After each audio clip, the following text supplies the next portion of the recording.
Welcome back to the Culture Crusade. And you might notice that I'm running solo today for unfortunate reasons. Some of the guys obviously just aren't able to make it, but you probably have heard that Mike, our co-host here on the Culture Crusade, has unfortunately suffered a stroke. And he's in hospital. And so, of course, he's unable to join us. So we will certainly miss Mike and miss all the guys that are unable to make it. John has work, and Lit Dev, I think, is busy, but he sometimes is also late. So we'll find out. But if not, I'll be doing a solo stream talking about the craziness that has gone on this last week. And it's actually... there's some good topics. There's some good topics to cover and talk about. And so I'll be able to hang out with you in chat. But yes, in case you did not know, Mike S. Miller, unfortunately, has suffered a stroke. And funny guy, like the way he lets us know, he sends a message in the Culture Crusade group chat saying, let me go to it. He says, might not be able to make the show. I'm in hospital, had a stroke. like,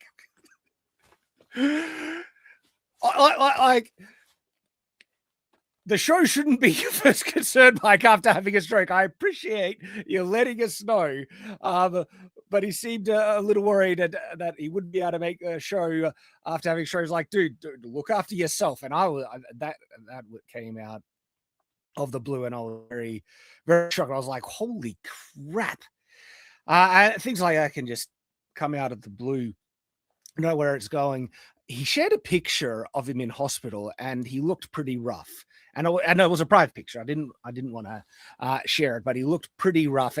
But later on, he said, I don't actually look as bad as the picture implies. But of course, prayers with Mike are needed. I've also set up a Give, Send, Go fundraiser to help with Mike's recovery. And so if anyone is able to donate or share, and sharing the Give, Send, Go doesn't require anything. So everyone is able to share it. So please do. And if you're able to donate anything at all, I believe everyone should, would be able to donate even just $1, maybe even $5. I know it's hard times, but anything would be very appreciated to help Mike out. And I will also be because sometimes people get a bit, annoyed needing to sign up to these other platforms to donate. I'll be donating every super chat in this live stream to Mike's Give, Send, Go.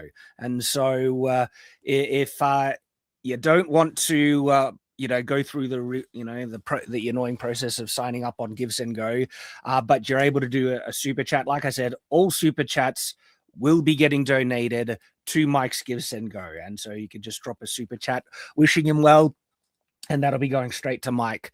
And I don't know how serious it is. I'm praying that he'll have a full recovery. He's given a small kind of update where he has been replying to just a couple of people here and there on X. And he says he can speak clearly if he speaks slowly. It does look like he has lost some, control of the facial muscles. And I don't know enough strokes to know if that is because I know things like that can be permanent. My grandfather had a stroke and he never really fully recovered from it. But I know people who have made a full recovery from these type of things. And so we're praying that, of course, will be the case for Mike. But if not, and regardless of what it is, he certainly needs our help. Hospital bills can get really out of hand in the US. And so anything that we're able to send his way will be greatly appreciated. And I'll be mentioning that throughout the stream, encouraging everyone to go and give Mike $1 if you're able to. And we'll miss him. Mike is one of the he's the most active kind of co-host on the Culture Crusade. He's usually always the one. He rarely ever misses out on a live stream. He does occasionally, but he's usually the one who is most enthusiastically here with us. And so we're going to miss him today, and hope that he'll be able to come back and have, like I said, a full, healthy recovery. And if you want to know more about some of the things, also why I feel Mike certainly deserves our help, you can check out the Give, Send, Go. Mike has been, a passionate kind of person standing up for righteous, good values, conservative Christian values at the detriment to his own career.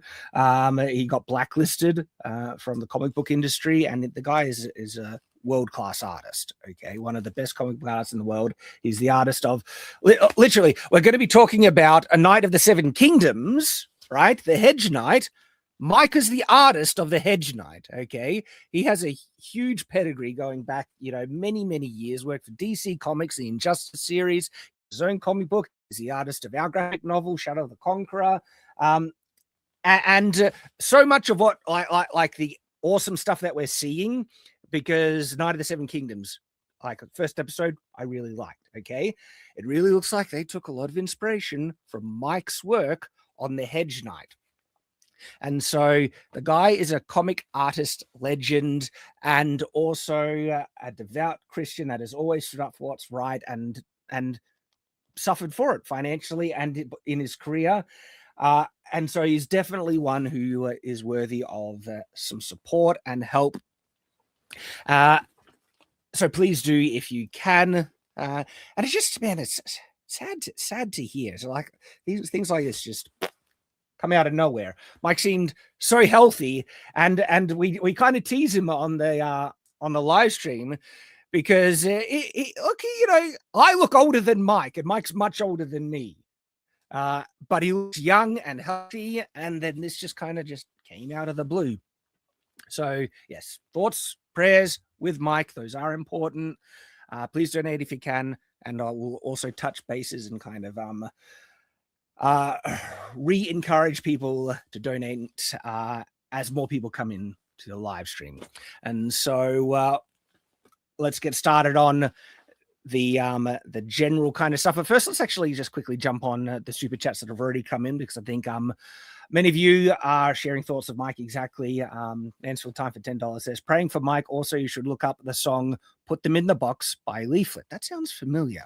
All right, I'll try and do that. And thank you for the support. And like I said, everyone, if you missed, I'll be donating all the super chats from this live stream to the Give, Send, Go. Okay. And that's for people who get annoyed having to sign up to Give, Send, Go or something like that, making an account to donate on that platform. And so if you're able to, you can just drop a donation here, and then I'll be sending it all through. Walla Viamala for a member for 33 months. Thank you, man. Says one of two, Shad. We need more than just complain about entertainment media slop. We need a curated, categorized watch list of actual good media. That's actually kind of a topic I have to talk about. Because that's come up on X that I want to discuss a bit, because I agree. And there are challenges involved with it as well. And in terms of going even further and making stuff, I'm doing my part. My novel is very close to being done. Very close. Give me a couple more weeks, and I think I'll finish that first draft. There's still a long revision process. I'm going to be refining and making this thing as good as possible. But I am very excited. This novel is the best thing I've ever written to date by far. And I'm excited. I think people are really going to love it. If you like what I like, medieval, fantasy, traditional heroism, stuff like that, man, this one's going to have something special for you. But I agree. Walla Vio Mala.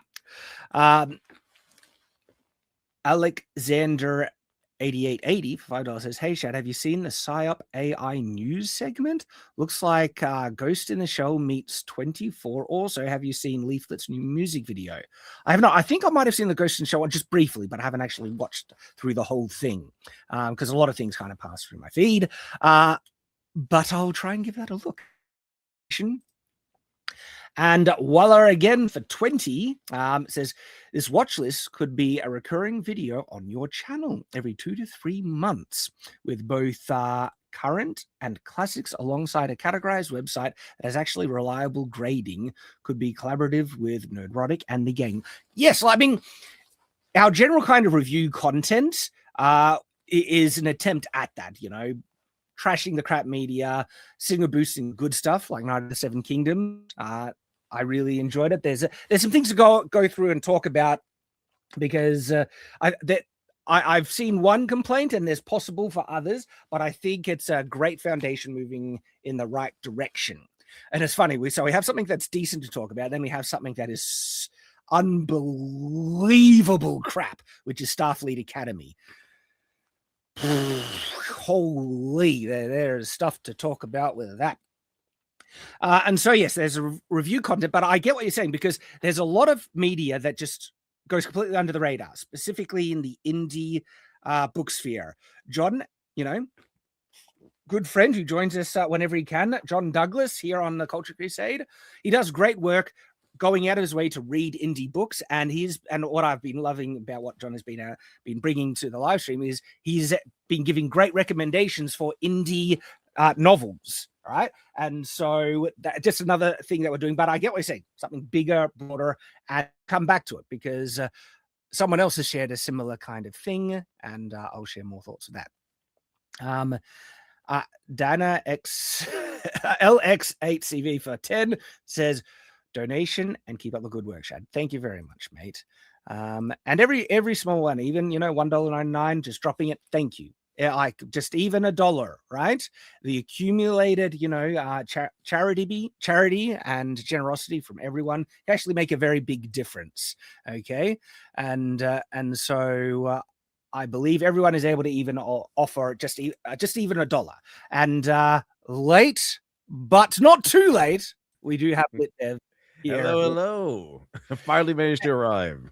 You did. Thank you for joining us, mate. I was feeling a bit lonely, and we got some fun things to talk about today. Separate to, of course, separate to what's happened to Mike. I've already kind of given everyone the details about how his suffering from stroke. Isn't it? Like, holy crap! And it came out of nowhere. But I've talked about the Give, Send, Go, that's available. We'll be revisiting it as more people kind of come in and as the live stream kind of chugs on, we'll go back to it. Encourage anyone to donate to it if they can, because hospital bills in the US, they can get out of hand. Pretty insane, yeah. Yeah, it's a bit crazy. But I'll quickly grab this super chat from Waller again. It's for 20. It says, just reviewing things is not enough. Think of the usage. The results of I want to watch something good is not to go onto YouTube searching reviews. We look for categorized watch lists of sci-fi, fantasy, action, etc. Yeah. And I think there's potential. There's certain things that might be working. Criticless is trying to do a good job to replace Rotten Tomatoes and stuff, or looking for stuff that, you know, audience consensus is saying is decent. But we'll talk more a bit about that later. So, Litdev, the three main topics today that are Starfleet Academy, Night of the Seven Kingdoms, and Amelia. Which one of those? Yeah. Which one of those you want to get started with? Maybe I am a Trekkie, so you are a Trekkie. Well, let's do Amelia because I thought this was particularly hilarious. And the Amelia thing, hilarious. Yeah. The huge backfire. It's so funny. UK Labour Party. Yeah, it's like, oh, here is a game, and we're going to make you like you're going to side against Amelia because she's evil. She wants to. Can you believe it, Shad? She wants to protect your rights and wants to protect keep Britain British, and she gives attention to young men who might feel a little disconnected and ignored by society, and she shows some attention to them and then invites him to be part of a community that's going to advocate for him, and they thought this would be a bad idea. Like, so it was pointed out to me there's no way that this was made by men. Like, this had to be made by women because like, there's no way a guy would see that. Oh yeah, the bad guys being the face of the bad guy side is Amelia. That sounds good. No, there's no way. Yeah. So to give everyone kind of the detailed background, what's going on here is that the UK government made like an online interactive, crappy browser game for school kids. I think, teenage boys specifically, to educate them. This is an educational program to get them to realize that really any even mild right-wing opinion is hateful bigotry and needs to be avoided like the plague. And so it gives you like these question.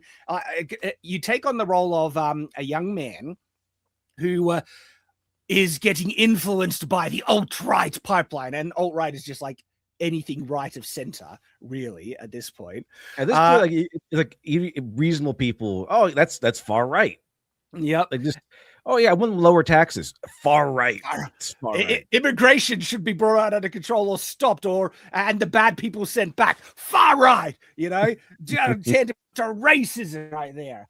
And so it gives you these like question, like these scenarios saying you meet so and so and she wants to she invites you to go to this rally. What do you do? And you get to choose. And of course, if you choose anything, you know, about like supporting Amelia, who is a central figure in this, right, the video game is like, no, that was wrong, you're a bad person for doing that, basically paraphrasing. When it really feels like, you know, when DC Comics gave Jordan Peterson talking points to the Red Skull? Red Skull. Yeah, exactly. That's what it feels like. Yeah. It's like they actually think rational, normal right-wing talking points, right, are horribly bigoted, right? And so they're so diluted that they actually kind of just put them into their propaganda as is without realizing that these comments are mostly rational and would convince people. And like, so there's this like little phrase from that's a load of bollocks, said Amelia confidently. I like someone did like a mod where the police officers are called Storm Troopers. I thought that was pretty funny. That one I've got. Let's show that, because that is that one is funny. I've been collecting like just so many Amelia. Did you get the anime one where it's like someone made like an anime trailer? Yeah, I've got the one that I've got, and there's two of those. There's like AI stuff, which is just hilarious. And she's becoming a bit of a mascot, which is just funny. She's gotten out of control. She's I heard they tried to take down the game and they try to retreat, but no, it's too late. You let the genie out of the bottle already. This is already the new hero of the new year. Yes, people have latched onto her, and so remember the new guy meme, Shad? Remember that new guy meme like years back, where at the beginning of that one year, it's like that one comic is like, oh yeah, this made this like a harmless looking guy have to be the bad guy because he's like tolerant or something. And the new guy became like the face of for a while. It was pretty funny. And he's something just so normal, like you know, it was in response to the PewDiePie thing where some like they drew the this, you know, like progressive cat girl, whatever, you know, pink hair, which is funny. We might be reclaiming pink hair with Amelia, but anyway, saying like you know, PewDiePie getting robbed was awesome or something like that, and the new guy was just like, oh, isn't robbing like bad or wrong? And then she just be's a complete cow to him. Try, you know, some left-wing talking point, and it just made the new guy look completely normal and fine, and her look like a scumbag.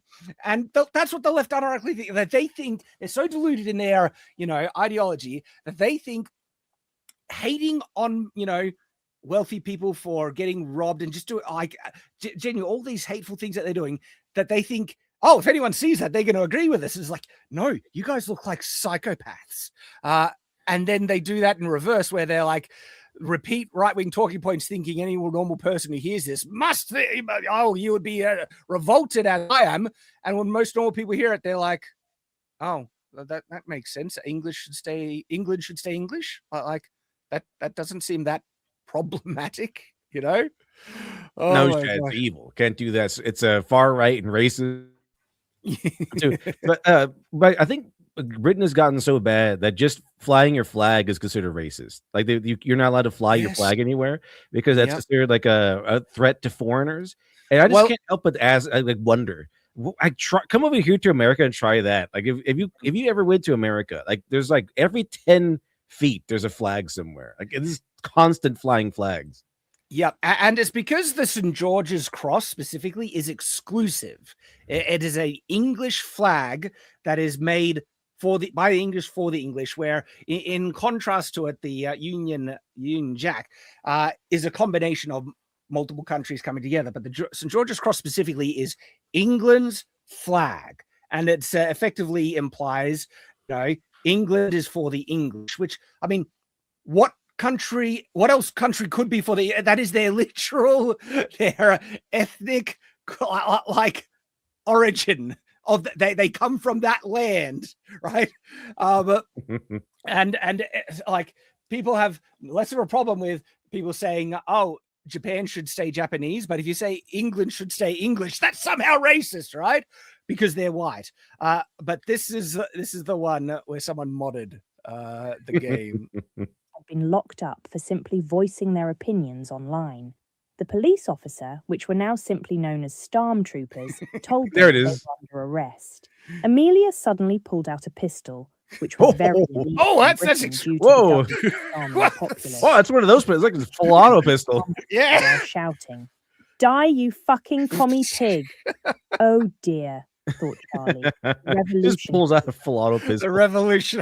Of course, we are not advocating anyone kill police officers, and this obviously done in jest, where left-wing crazies, they're advocating violence, where this is a joke. But the Amelia stuff has kind of exploded. And so if you just like go on X, right, and search Amelia, oh boy, you are going to get so many things like UK needs your help.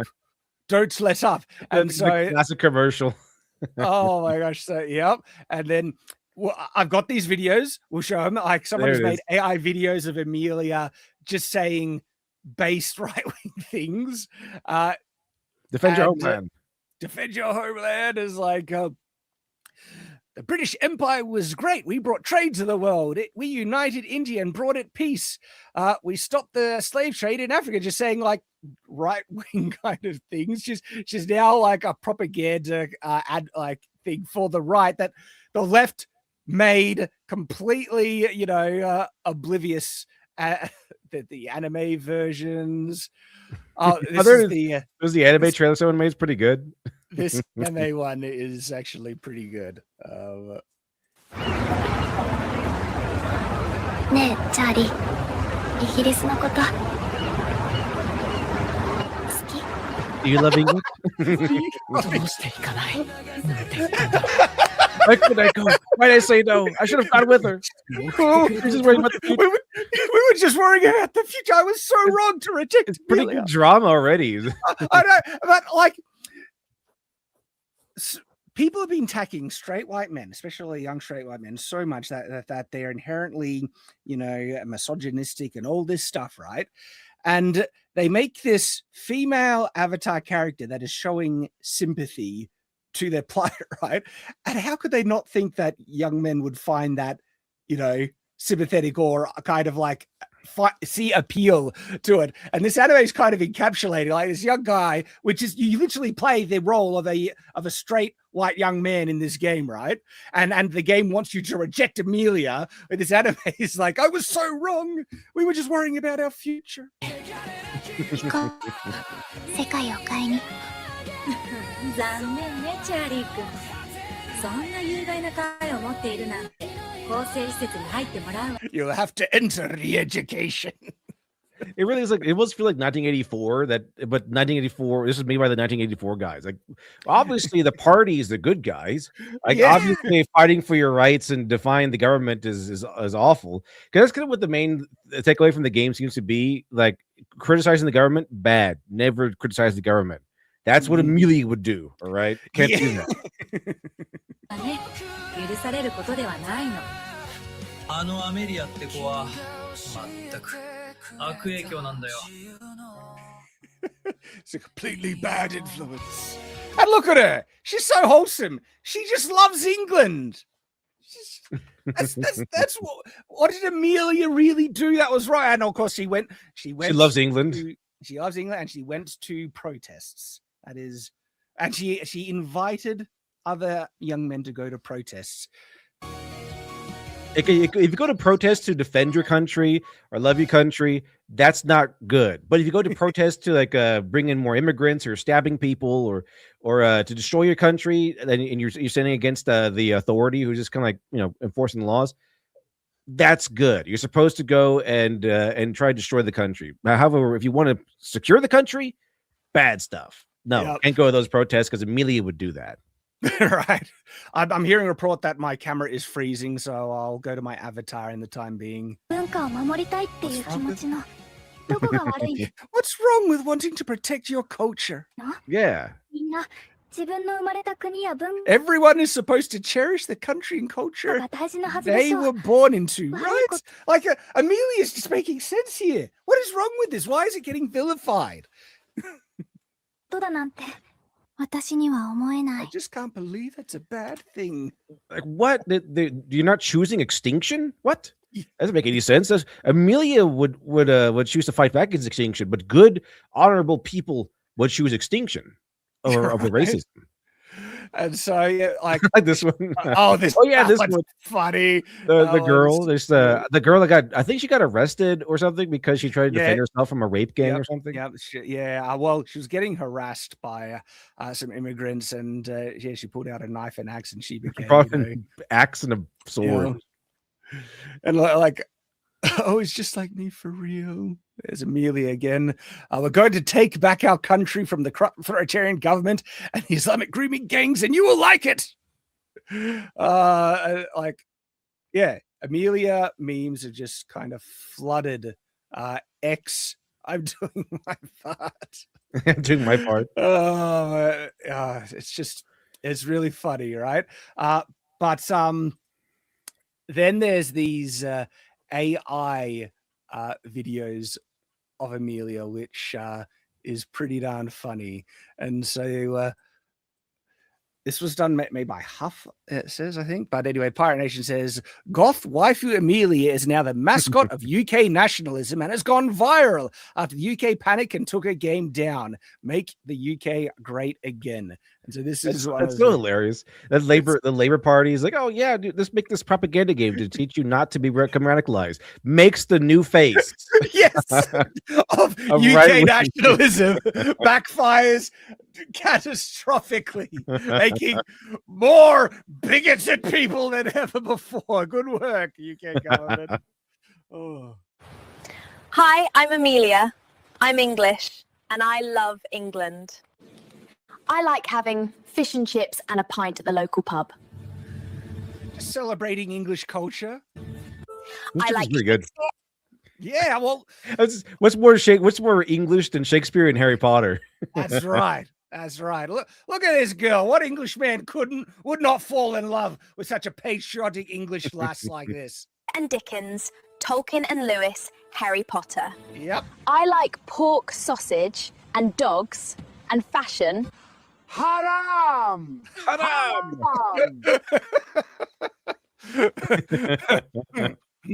The sad thing, right? The sad thing, that's actually not too far from reality. It's actually not. There are cases where Islamic people have verbally assaulted, the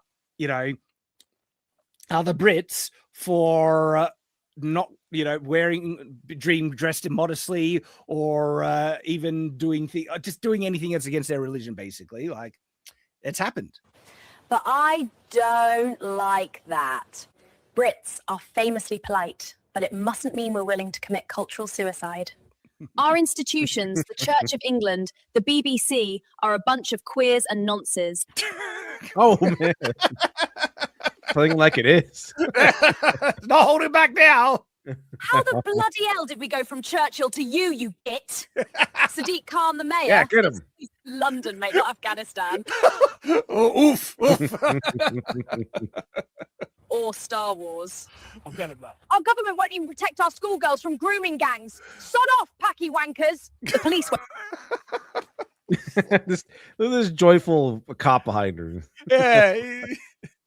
won't help. They're too busy confiscating garden tools and suppressing free speech. Yeah. That's kind of the main job now, yeah. Yep. That's right, miss. What have I done, officer? You've tweeted rudely, and you're under arrest. Yeah. Right, the vest. The vest of the cop. Yeah, the vest. Curry is fine, but we have several recipes already. We don't need 2 million Indians here to make it for us. There are 50 Islamic nations in the world. Muslims don't need to be on our island. They want to conquer it. The government says I'm pretty sure if you get curry in England, it won't give you diarrhea. way. That doesn't make it right, does it, Robin Hood? These dragons that threaten our... And just on an aside, AI, man. AI is just... oh my gosh. And this is lot of fun. the beginning. Yeah. It was wouldn't be as nearly as fun if without AI, where it's like now you got like all these like videos and like nights and everything, all these crazy the anime thing, all that's AI.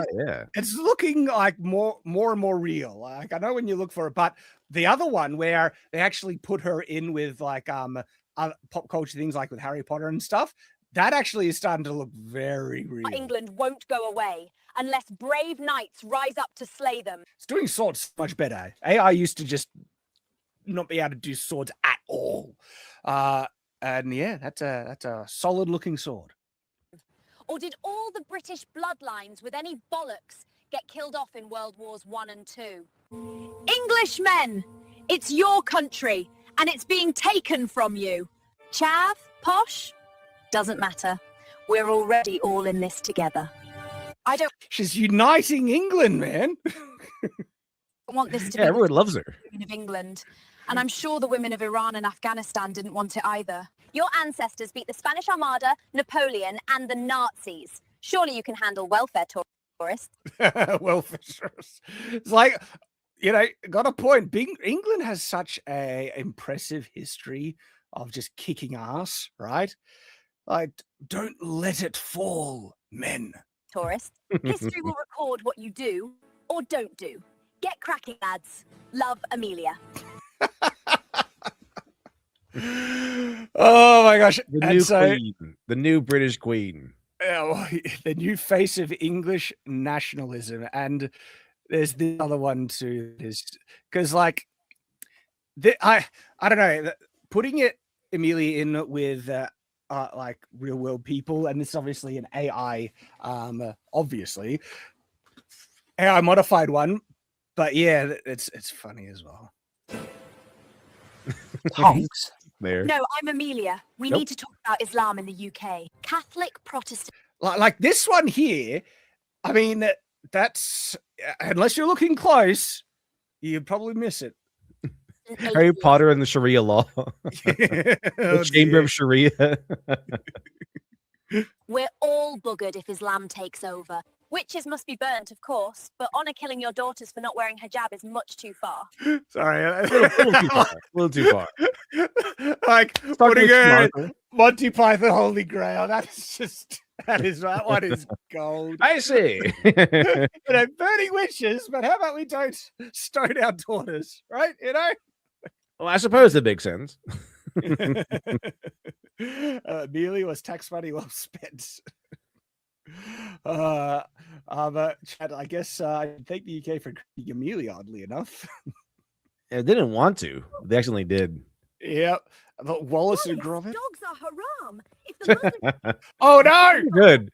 Oh no! Dogs are haram too, Pepper. Oh, Pepper! Pepper. Family line ended. Oh dear! Gonna kill her entire family. Oh no! And forget LGBT acceptance. Muslims will toss them out the window. Literally. Oh. First, we remove the Islamists from our government and our country, Paddington. Then marmalade. Then marmalade. Oh dear! So that is hilarious. I wonder how long it'll last. Usually these types of memes don't last too long, but she's been lasting a week, and people might come back to it often enough. And there's like this one, making her an anime girl, right? With the British flag in the background, right? I wonder how angry all the stormtroopers are. That one's how angry all the politicians are. I know. They actually made this monster and unleashed it, and they just won't. They can't put out the fire now. It's already spread too wide. Oh, well, I mean, Labour in the UK is screwed. Reform UK is going to just absolutely wipe them out. And you know, we'll see what happens. But man, the UK has screwed themselves over so much, and the right is rising. I don't want to go too much on this subject because it's a bit old, but I thought it was hilarious. This one is just really, really funny. And so we got to watch this. Let's see. One. Another blessing of AI in the world, my friends. I joined ICE. I'm so proud of you. And by the way, like, this animation actually is possible for anime, like certain I'm not saying it's the best of the best, but it is definitely possible for an anime. And by the way, just the subject, this would work perfect for an anime. I'm not kidding. And when you see the title today, no, when you see the title at the end, oh boy. Everyone says the bad one. The bad one.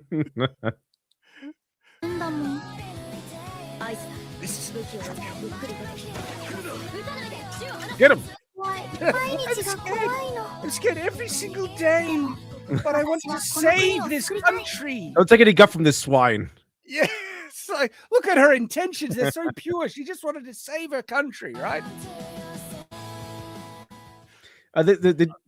Hold on. I guess we'll see in a second here. But did you know that 100,000 plus people have joined ICE recently in America? Oh, wow, really?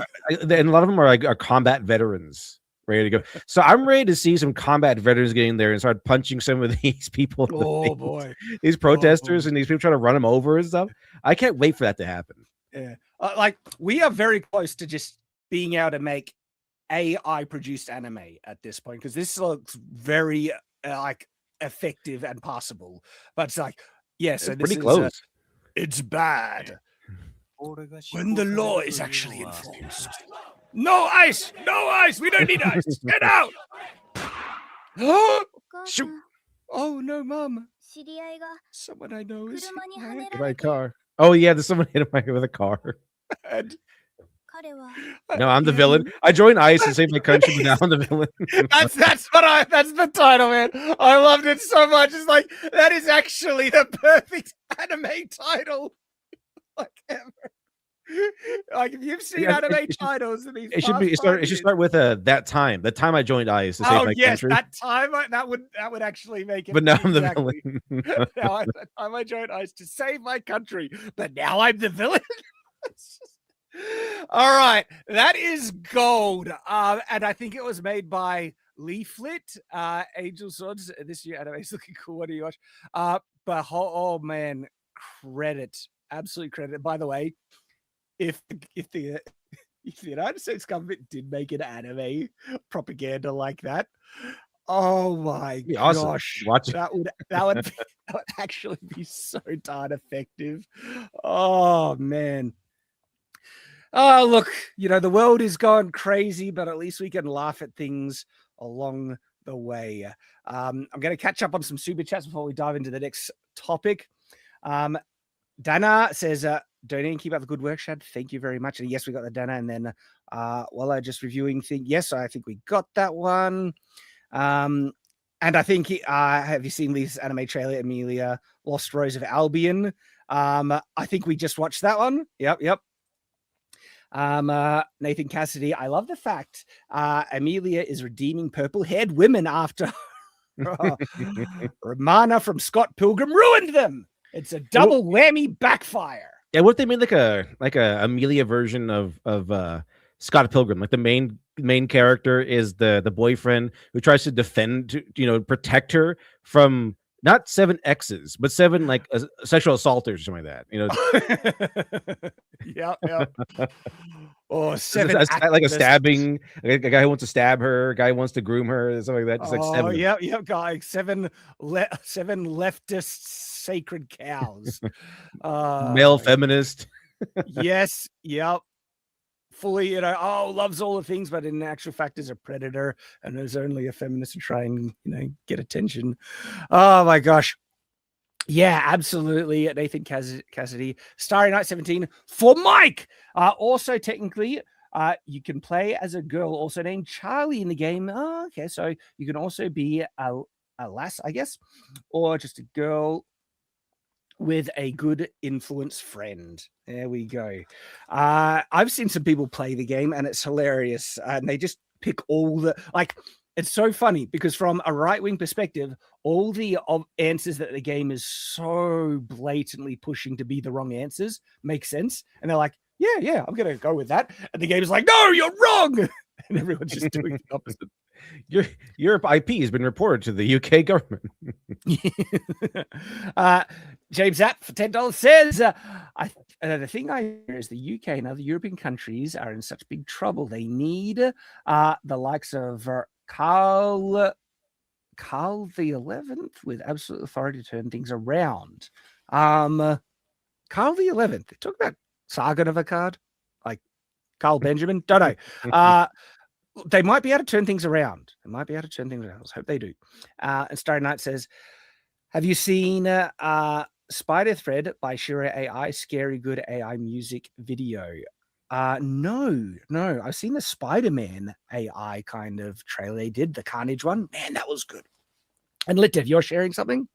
Well, yeah. So this whole Amelia thing kind of inspired me. It's like, you know what? What if I went ahead and fixed a few things? I'm a big fan of the Punisher, and I went ahead and it's like, what if the Punisher didn't lose his wife and she was actually pretty loyal to him? Because Marvel tried to ruin him, and like they had a whole run where where his wife was like, show me what he's done in our name, and for some reason she's really angry that he's been killing evil scumbags in their honor, and so really, she ends up shooting the Punisher. She ends up really hating him and stuff.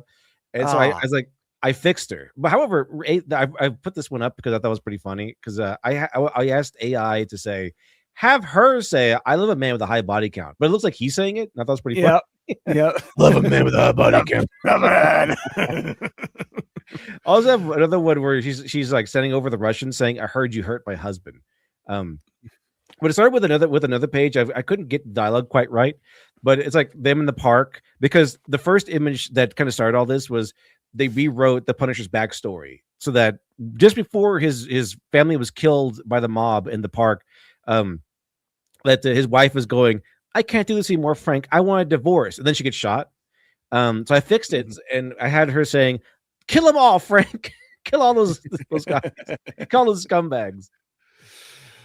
My goodness. So before we move on to the next topic, if anyone is able to donate to Mike S. Miller's fundraiser to help his recovery from the recent stroke he's had, please do. I'm going to drop the link again in the description. And if you find it too annoying to sign up to Give Send Go, I'm donating all the super chats for this stream to the Give Send Go, so you can just drop a super chat.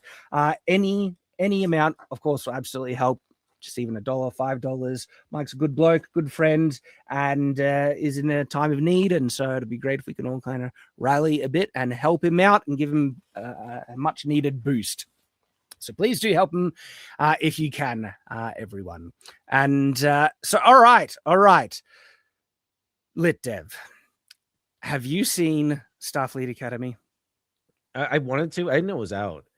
But I have been talking about it because I've been seeing all like the preview stuff. Like, man, it's not only is it offensive on like a woke level, it's offensive on if you're just a fan of Star Trek level, because they break so much canon. It's like they don't even know anything about Star Trek. They just made it. Like one of the main characters is like this 300-pound Jim Hadar lady. What the hell's this?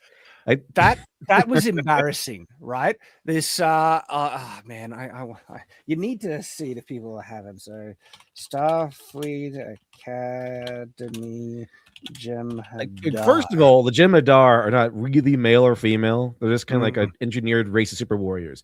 And they don't reproduce. So they're like, oh yeah, she's half Klingon. No, she's not though, because Jim Hadar don't reproduce that way. You have to purposefully make a genetically fat lady Jemadar for some reason. Yeah. This short, fat, girl boss, and that's what they try and present her as. It is she is an awful character. Her personality is insufferable, and just looking at her, makes me want to turn off and just, I don't know, watch real Star Trek. Why is she allowed to be like 300 pounds? She's part of the military. Well, here, this is the thing. It's all about the diversity, acceptance, woke narrative nonsense, right? So they're forcing it in to world settings where this just would not work, right? It wouldn't. Well, not at all. Star Trek has already shown that their replicators make perfectly balanced, nutritious, simulacrums, and no matter what you eat, it's going to be balanced and nutritious. So you can't be this fat. Actually, you can't be fat in the Star Trek universe. The food you eat is perfectly healthy. Even when you make chocolate ice cream, it is made in such a way to be perfectly nutritious. And there's an episode where Deanna Troi in Star Trek Next Generation tries to get the replicator to make her real unhealthy ice cream, and it won't. Right? And she's depressed because she wants to just be a slob and eat something unhealthy, and she can't. Right? It's like we probably could do it like if you're on DS9 and you're at Quark or something, but they're on a military starship. Like Deanna Troi is on a military starship, so it's not going to be like, oh yeah, here's some swill for you to eat. Also, there is a point in DS9 with the Marquis and with Eddington, and he's like going up to Benjamin Sisko saying, "Have you ever had like a real tomato, Ben? Like not a replicated crappy tomato, but a real tomato grown from like the dirt." It's like he points out that's very different. Like real food is very different from the replicated stuff. So the whole idea here is that, especially on a military base or military ship, it's going to be that top tier, nutritious, food replicator stuff. So having like this fat black lady, I guess, or whatever character, because that's all about diversity. Mm-hmm. So they love the fat black lady character. So having like a fat black lady character in this position in the military does not really function very well. And then making her a Jem'Hadar, a female Jem'Hadar, a fat female Jem'Hadar makes no sense on so many levels. So many layers. Yes, Jem'Hadar are a all male species that don't have any reproductive organs. They are genetically engineered and made to be soldiers, right?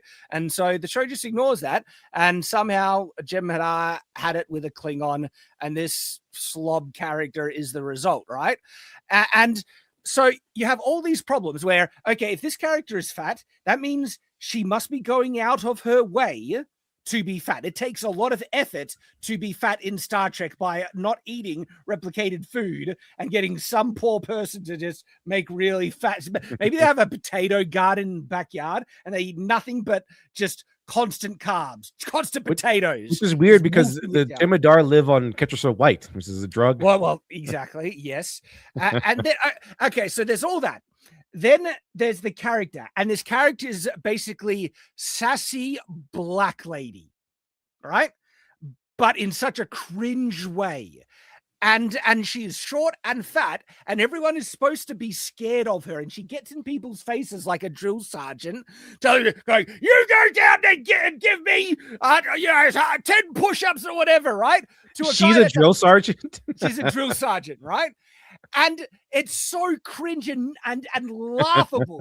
Nothing intimidating about her at all. Yet all the characters around her are acting like, but like deathly afraid that, she's going to murder them or something like that. It is like such a worthless, contradictory, awful character that just rips you out of anything. But that person walk away, like you speed walk away. She's not gonna do anything to you. Yeah. She wouldn't even be able to chase you down. This is interesting. See what they're showing on a thing.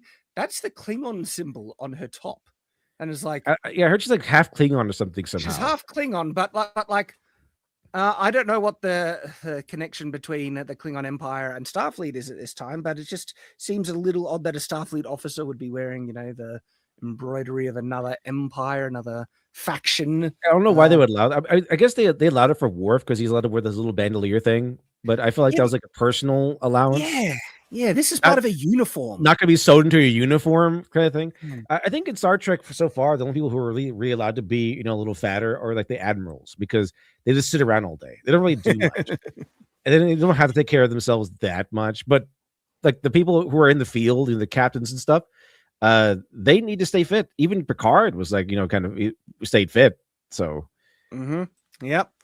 And so this bloody show, man, is so hard to get through. I have had many experiences trying to watch and review just woke crap, and I've been angry, I've been pissed off, I've been bored out of my brain, right? Disgusted, and at times I've also laughed at how bad it is. I had a new experience in watching this one. I felt sad. Watching this made me actually sad and depressed because of this is the antithesis of what Star Trek is actually supposed to. Star Trek was originally about human exceptionalism, meritocracy, that we could possibly, achieve this really noble, bright future ahead if we overcome many of our, baser instincts, right? And when I say base instincts, I'm talking about this selfishness, this jealousy, and all this stuff, right? When this show is exactly exemplifying and celebrating all the awful traits that original Star Trek was made to present humans having overcome, right? Where it's all about diversity, accepting who you don't, no. Any statement that you need to become better, that's evil, problematic, and bigoted. How dare you? You need to accept everyone as they are, and if you're not, you're a horrible bigot. And expecting them to become better and excel and look towards, a higher ideal, that's all just absolute vile bigotry, and how dare you.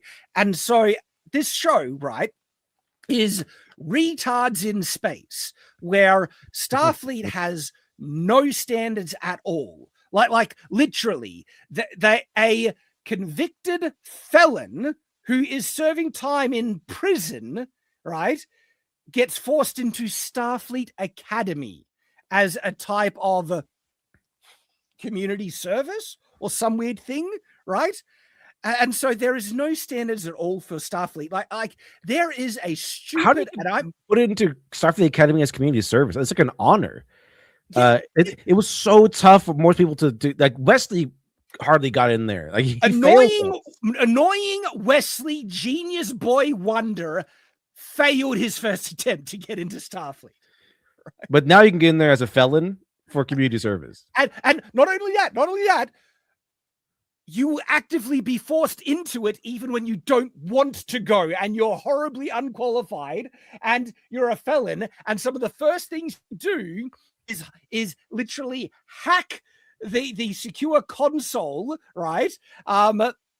And almost basically commit treason, right? I break the rules completely, and they will still not let you leave. Like Starfleet is now a prison that forces the biggest retards that the Federation can get a hold of into it. It's like a concentration camp for retards on retard ships. Like this is what it has become, or it used to be the best of the best. And no joke, Lit Dev, I can't believe it. They have this character in it. She's a side character, but she is actually, like, I legitimately think she's mentally disabled. There's a part, she walks up to the doctor and says, "I think I swallowed my comm badge." She is that dumb. How are these? You have to have no standards. If I mean, Starfleet Academy, because not everyone in Star Trek is a Starfleet officer. You can Miles O'Brien is an enlisted man. So you can be you could be on the ship and be an enlisted man. Like Starfleet Academy is for like the elite crop, the top peak of the peak people. How do you get in with a guy going, "I ate my comm badge"? Like Patrick Starr's in there. I could not believe it. Like someone wrote this. Someone actually wrote this. Like the biggest retards in the world. I think I know what you're showing. The thing is, like the music. The music will probably get us pinged for this. Maybe. Let's see. Yeah, probably. It's got the full Star Trek theme in it because I got a basically bookmark.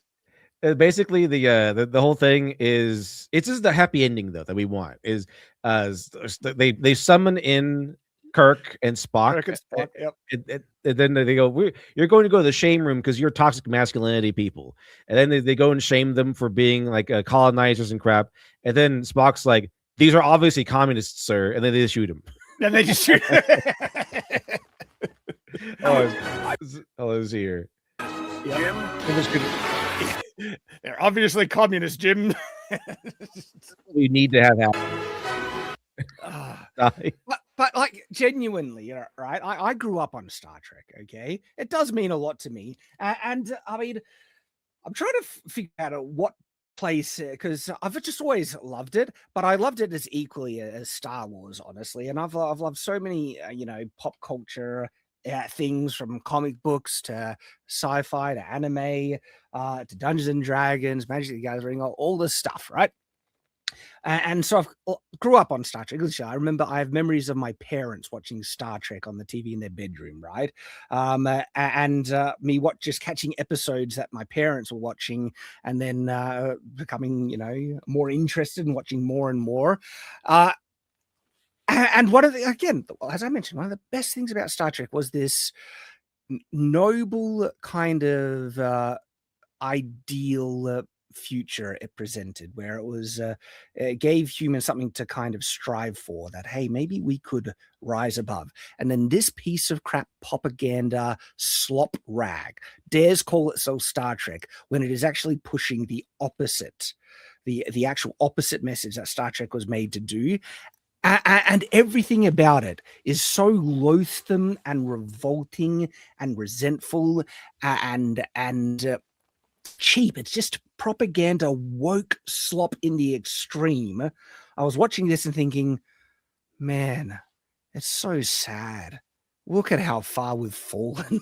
Like, it's really, really hit me hard that we've fallen so far that this is what the woke crap is pushing forward as Star Trek. Come off it. And so it made me depressed watching this, and it was hard to get through because of just how bad it was, and then everything on top of it with them contradicting what Star Trek is and getting the lore wrong completely. And the characters are so hateful. Like, they are awful, selfish, stuck-up millennial retards, and everyone is an idiot. And there's a whole thing where they're all speaking like modern, either teenagers or millennials, or it's all the modern speak. Bite me, bro. Screw you. I can't stand it. Gary, oh man, I think I actually have to show some of Gary's first video review that he did for Academy, because he's got great clips. Showing the contrast, right? My favorite the thing they brought back though was the Turonians, because they have like the half black, half white, half black, half white. Yeah, but that's the best part, because their whole thing is that their species died out because of racism. But it turns out they survived, so I guess racism isn't all that bad. Yep. They just brought them back because need such a blatant allegory the one day, because the world is so well. When I say the world is from the left wing perception of the world being so racist is nonsense. But the reverse racism that they have against like white people and traditional values and stuff like that and traditional cultures, yet the left are more racist than everything I've seen in my life. But here is some of Gary's video, because he shows some great contrast. And of course, everyone watch Gary's review of Starfleet Academy. But one of the things, like when he points out the writing, I was like, oh, that is so perfect, because he uses a clip from Next Gen, which is just brilliant. Good answer. The inclusivity and the it knows no bounds. I can't. That's their Star Trek. And their Star Trek is just first thing we talk about inclusivity. It's the whole, what was that Marvel movie? The whatever they were, where it was going to save lives. I forget what that slop one was. They say that about so many things, though. Like, they do. It's going to save lives. Exactly. It's good because it's diverse. It's good because it's propaganda, has the message. Like, writing anything decent is just not even on their radar. It's all about the propaganda slop.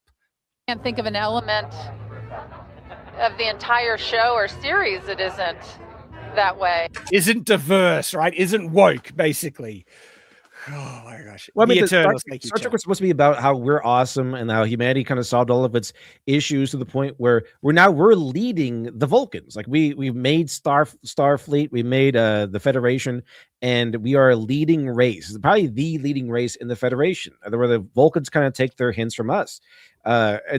And so the rest of the show is about us going out to the far reaches, as far as we can go, and explore, and then giving our enlightenment to other races who have not reached that enlightenment, like the Klingons and the Romulans and everything. Where the Romulans are really smart and powerful, but they're kind of dicks. And then the Klingons, or your Viking types, are like really awesome and cool. Like everyone loves the Klingons, but they're also kind of dicks. And so we're kind of just there going, okay, we're going to be reasonable with you. We're going to fight with you, but at the end of the day, we kind of want you to join us. And it really is about trying to get along with people. That's what Star Trek was supposed to be about. But Star Trek is also about having standards. Yes, becoming better, right? Yeah, and not just accepting. You become better. A better person. If you are lacking here, you need to improve yourself in order to get to this certain point of excellence. That's kind of what Star Trek was about. I know TNG era, that's what it was about. Where we're awesome. We're humanity. We're united. And but you're like even Wesley Crusher, where shut up, Wesley. Like and then even Wesley Crusher got lectured by Picard. Like you have betrayed your oath. You cannot. You're unfit to wear this uniform. It was never about just accepting people for who they are. It was about accepting people, sure, but always push everyone else around you to improve themselves. Oh yeah, and the whole thing was. It presented that there was an objective moral standard that everyone should live up to, even other species, right? The Vulcans would get it wrong so much because they're so logical. So no, there is an actual moral standard that we expect Starfleet officers and people of the Federation to live up to. And if you don't, well, get out. You're not worthy of being part of this. But most humans would live up to it because we had progressed beyond such base human nonsense like selfishness and envy and class warfare and bullcrap. It's a post-scarcity society. Anyone who says Star Trek is a socialist utopia doesn't know Star Trek at all. They're just bullcrapping for their own political ideology, latching on to anything to try and propagandize it and promote it. It was not redistributing people's resources so everyone had even. They had so many resources that they could create it out of thin air. And when you take away that need, right, that humans then, was able to work for something higher and find purpose in excellence. Okay. That's like Star Trek was post-scarcity, not socialist. But left-wing push-ups. Yeah. Right. Jog a little bit. All right. Yep. And don't be 300 pounds and then call yourself a drill sergeant. I'm just not going to buy. I hate that character. Sorry. But so we'll keep, Gary, I just love what he's doing here. It's like activism. Yes, you see it. That's a line. That's a line in episode 2 where they literally are trying to promote kids being activists, right? This is one of the most woke slop pieces of media crap ever made. When people say this is the acolyte of Star Trek, we are not kidding. Okay. This is cringe.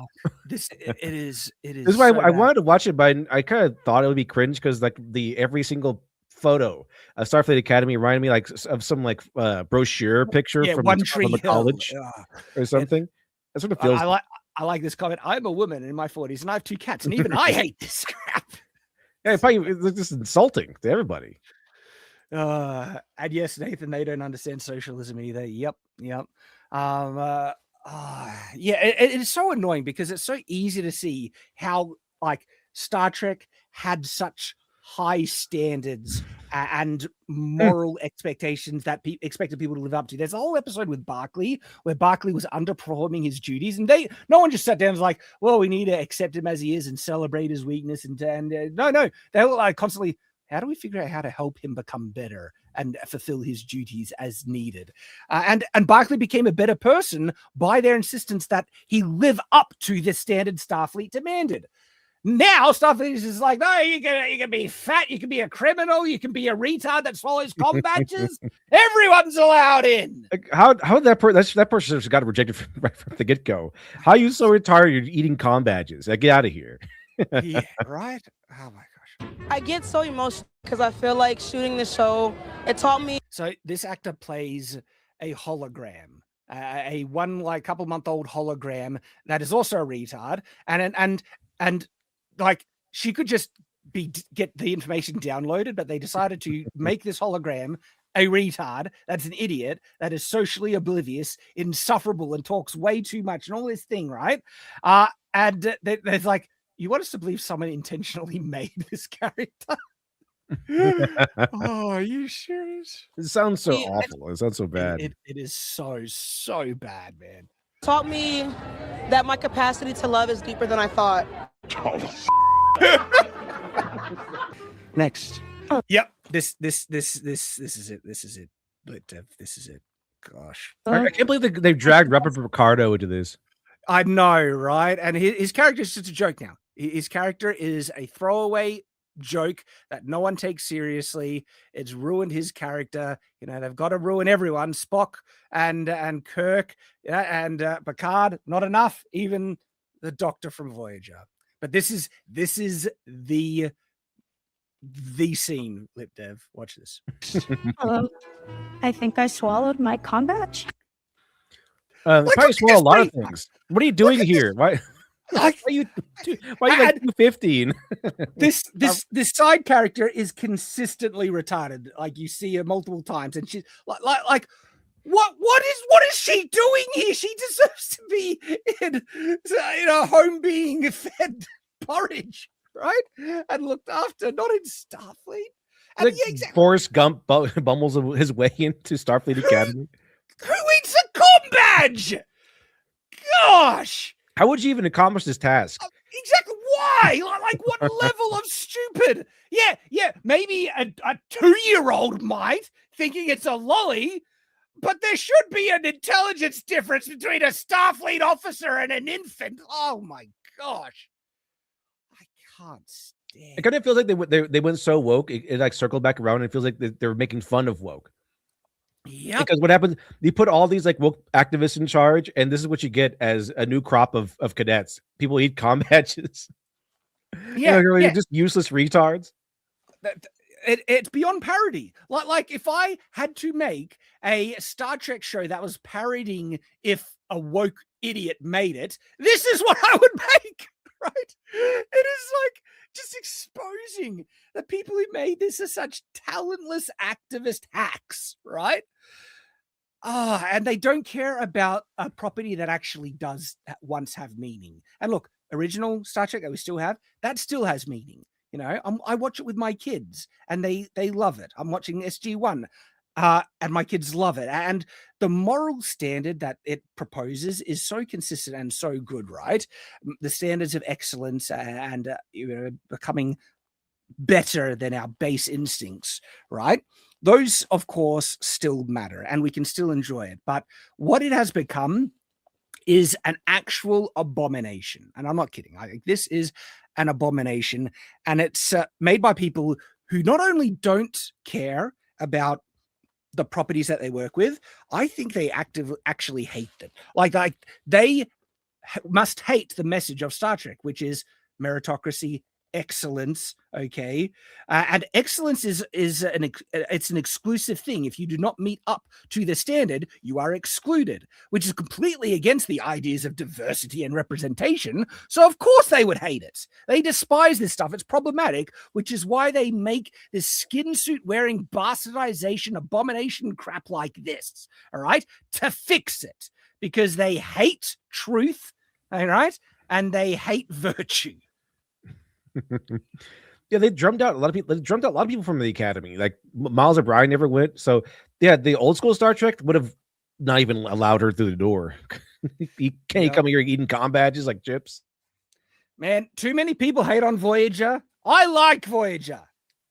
Voyager's still good. It's still Star Trek, man. I mean, she's better. It's better than this. Like at least Janeway had competence sometimes. All right, you know, one of the things that make Voyager stand on its own, right? I agree. Its characters are not as good as Next Gen, not by far. Next Gen characters, it's the GOAT. They're amazing, right? And not even as good characters in Deep Space Nine. Deep Space Nine excels with the politics angle of trying to balance, the interconflicts between species. But what Voyager actually does... DS9 is my favorite. DS9's so good, right? And genuinely, the actual political underpinnings of the conflicts of the show, like the Maquis and the treaty with the Cardassians, with the planets that are getting caught in the middle. That's a really good complex. Gul Dukat. People said that Gul Dukat was he turned into a good guy, then turned evil. No, Gul Dukat was never good. He was just a complex villain. Like he had all the sides to him. Like he was bad. Hitler loved his dog, sort of thing. So he loved his daughter. Oddly enough, Gul Dukat loved his daughter. And but he has all these sides to him. He's Gul Dukat is a manipulator. He always finds some justification to explain why he does what he does, but he's evil. He's definitely evil. So he had one of those like Gul Dukat probably is one of the more complex villains in all of Star Trek. They had the Ferengi. They redeemed the Ferengi, which were in TNG just kind of like I don't know what, gerbils on cocaine or something. I mean, the speech that Quark gives the Vulcan to avoid war is actually it's a pretty good speech. It's a great speech. It's a capitalism speech. It's like the price is too high.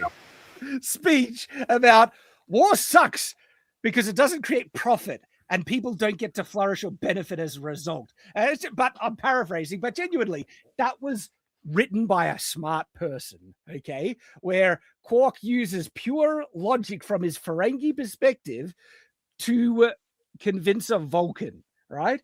Oh, it was good. Now here's the thing.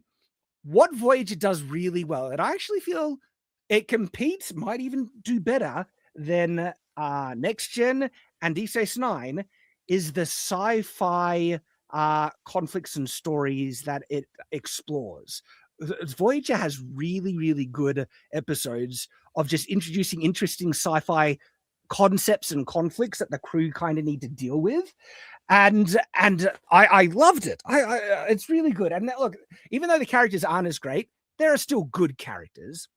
Like Paris, he grows on you. I grew to really like Paris. Even B'Elanna, 7 and 9 was enjoyable. I even liked I forget her name, but she was the one that 7 and 9 replaced. Kes? Yes, Kes. And the Kes's race was retarded. Yeah, because like they live like 9 years, and then I don't know how they're able to survive because every woman can have birth exactly once, and only under weird circumstances. And and like how like that this is the race that Janeway stranded her crew for. This like evolutionary dead end retarded race that was only being kept alive artificially by the caretaker. Good job, Janeway. Nice job. You ruined everyone's life for this. Awesome. Yeah. Who was the second in command? What's his name? Chakotay. Never got. Chakotay was a wet rag. Didn't go anywhere. No, I love Chakotay because it was really. Fun. Yes, because like they he was Native American as a character, and they made him like a magician. Like they say, he's like, oh yeah, he's like, yes, oh, he's spirit walking. He's like he can summon spirits and crap. Like what? I don't think this is actually. What do you mean he can summon spirits? See, Chakotay never did anything for me. Janeway was good enough as a captain, but she wasn't a standout. Neelix even grew on me a little bit, surprisingly. He was more annoying, but you grow to kind of just want Neelix around.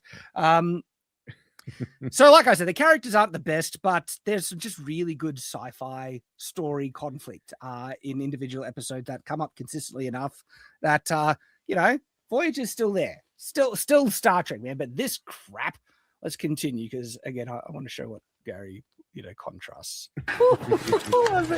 I'm sure a bunch of you have heard that we are expanding the Star Trek universe. I actually don't feel entirely qualified to be the one to do it. Is everyone in the show a retard? Like, what do you mean? Why do you just go? What the hell is that? You're a human, aren't you? Like, didn't you know the handshake maneuver? Pretty sure that's Kurtzman, and truer things have never been said. That is not qualified to do Star I'm pretty Trek. sure at this point Kurtzman has to also be retarded. Like, yes, the remember writers. that whole thing? Yeah. Remember the whole? Did you ever This see is his that whole baby. thing?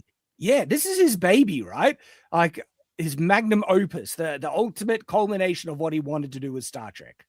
Did you see the whole thing a long time ago where they had like people like order themselves in terms of like intelligence, and the lady who thought of herself the most intelligent was actually the dumbest? Yes. That's where I think Kurtzman is. Yeah, that was so funny because it shows the arrogance and the self-righteousness of these activists where they think they're right just because they're smarter, even though they haven't thought about these things at all. And half of them perhaps don't even have an inner monologue, right? It's just have you seen like those studies where they report that a lot of left-wing activists don't have inner monologues? Inner monologue. How do you live that way? How do you live without inner monologue? I can't comprehend it. That's like a different consciousness to me. My gosh. Practitioners of common sense and the 40% who haven't subscribed yet. It's been a long time since we talked about Star Trek.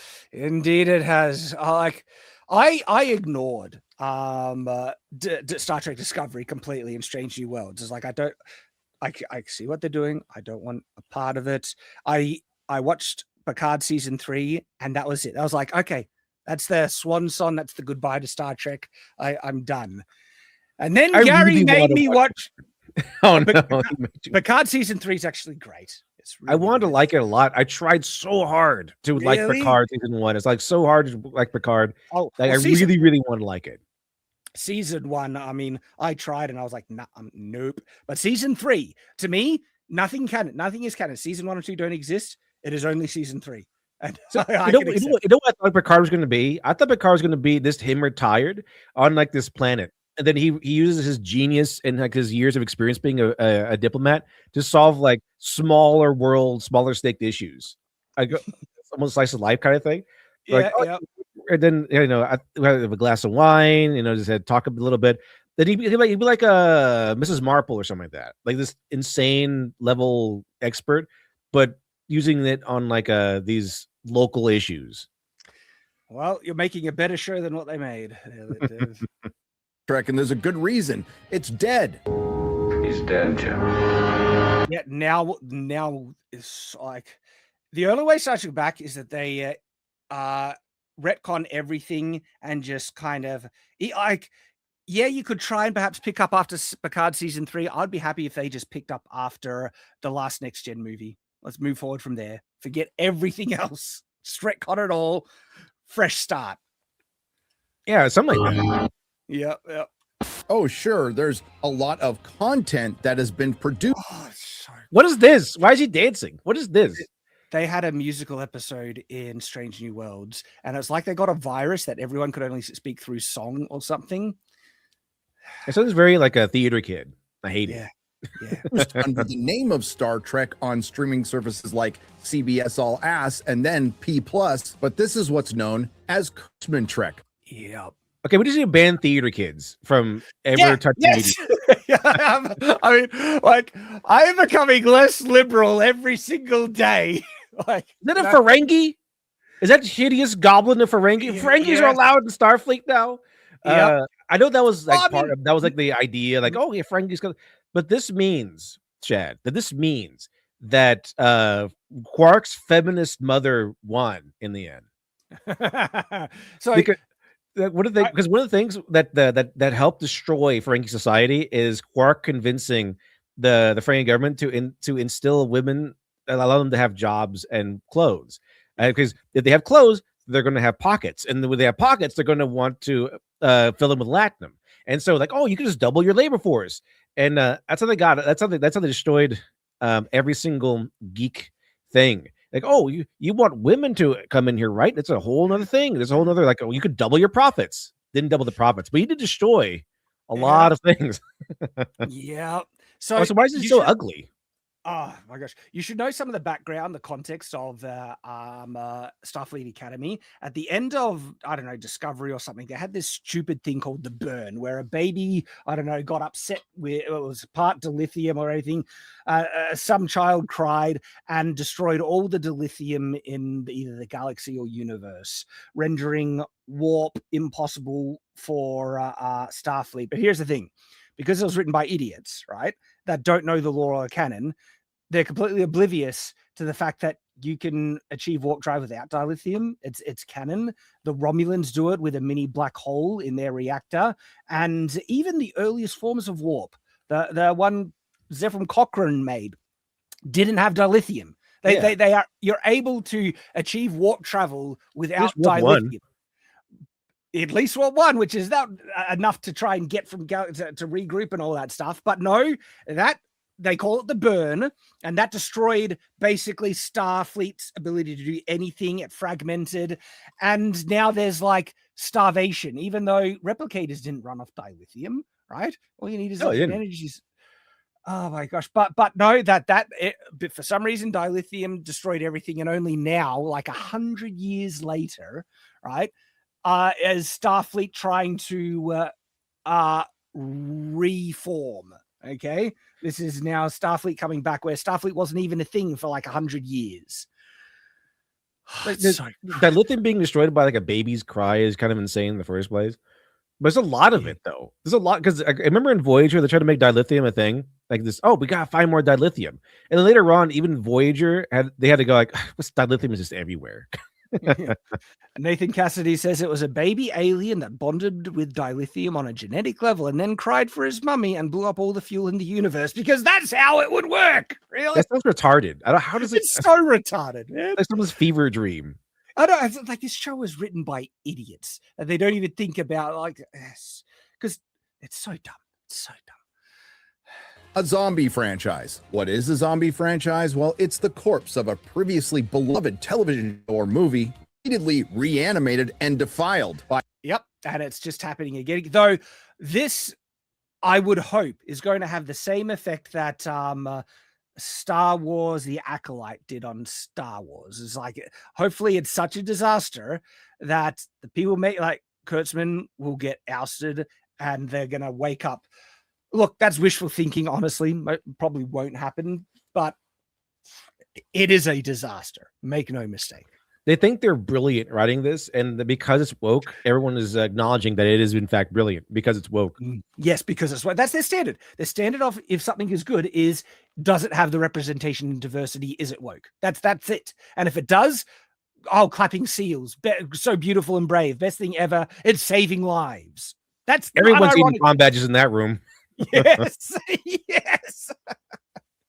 By opportunistic hacks who are not fit to clean the toilets of the men and women who created the original. And currently, Hollywood is littered with zombie franchises, and some might argue actual zombies, but I digress. And isn't it interesting that Kathleen Kennedy decided to leave her zombie franchise, Disney Star Wars, within 24 hours of the release of Star Trek Starfleet Academy, a show that should be... That character as well only appears like a couple of, minutes, or not even that. Utterly insufferable. Could not stand her. I hate every character in this show, man. Be the final nail. Come on, Klingons. Are Klingons still around? Are Klingons still a thing in this universe? Remember when Starfleet was like masculine, was about meritocracy, leadership, and excellence? Sleeping with green women. People have shared this screenshot a lot, Jay, showing this is Star Trek now. Karen's in space, right? Activist, middle-aged, older, fat women Karening and girl bossing everywhere and telling men what to do and doing stupid things in space because it's written by idiots. But this is modern Star Trek, right? Did you know that in TNG era that Roddenberry had like a no women's captain rule unless they died? Yeah, every female captain they had, they'd have to die. Yep. Karen's in space. So that's Star Trek now. Trek coffin. And I look forward to the day where we don't have to break out this meme again, but today is what's Paul Giamatti doing here? Yeah. I do like Paul Giamatti, but it depends on what he's doing. This is when this awful character gets in the face of the other guy. She's like, "You better listen to," and it's just this woman screaming that has no authority or intimidation at all. It kind of feels like that fantasy of like if I scream at you, you're actually intimidated. Like that fantasy of like men are intimidated by strong women that they keep saying, but it's not really. It's like this men are usually polite and like, no, it's okay. You can yell at me, it's fine. I don't care. I'll just hold back. The reason why it works for men is because men are taller, they're imposing, and there is the unspoken threat of violence. That's the higher capacity for violence, yeah. Exactly. When they raise their voice, right, that is a subtle implication of a threat that's backed up by their gender, their size, right?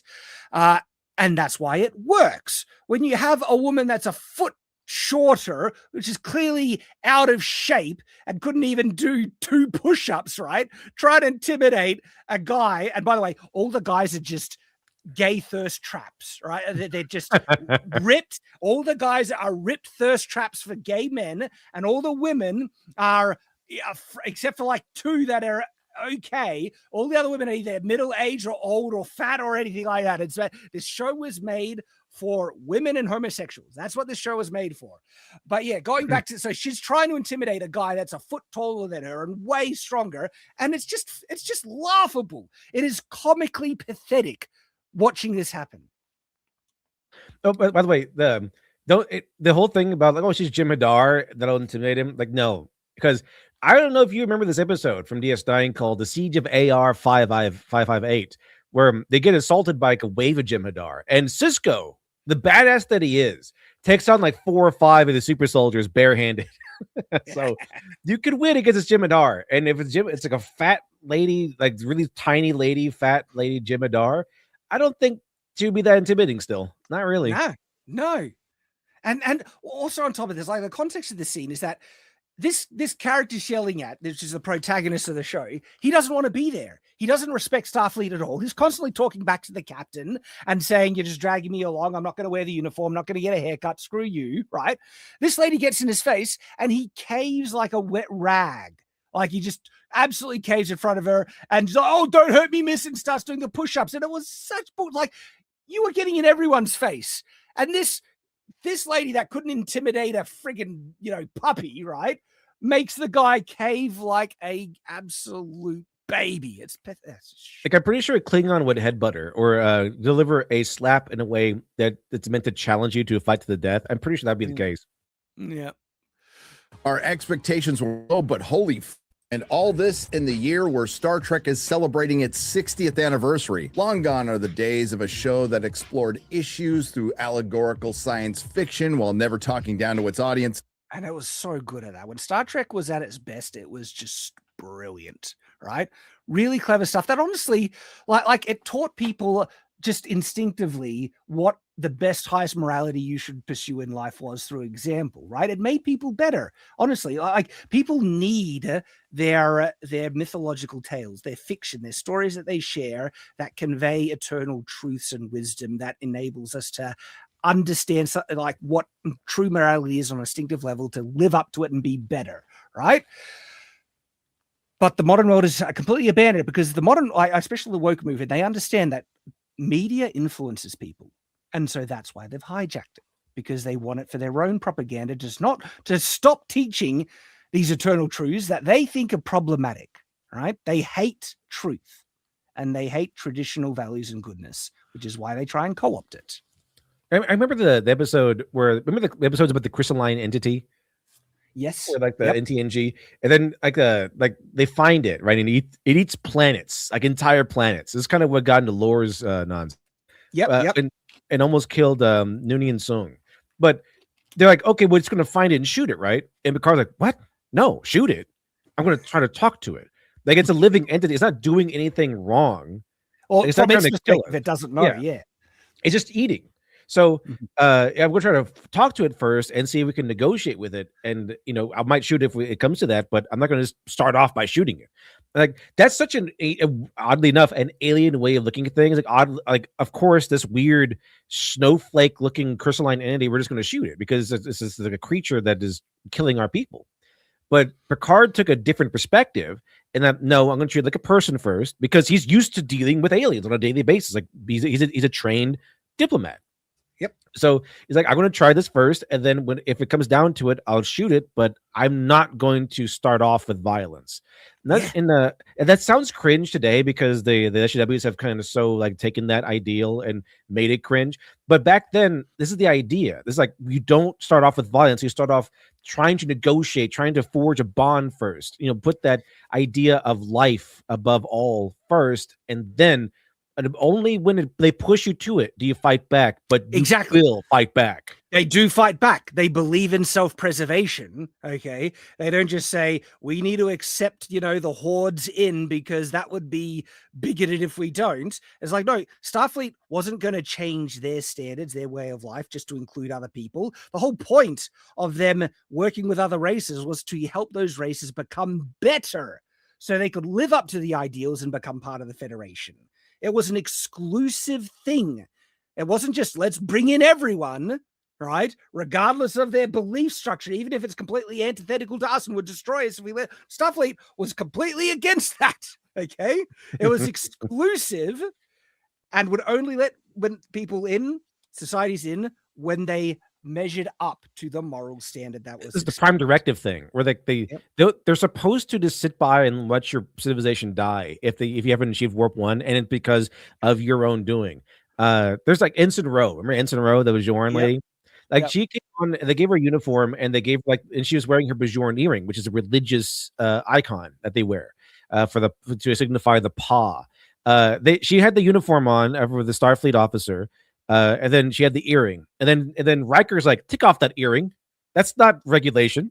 So they're not like, oh, you can wear it because we're touchy-feely hippie types and you can do whatever you want.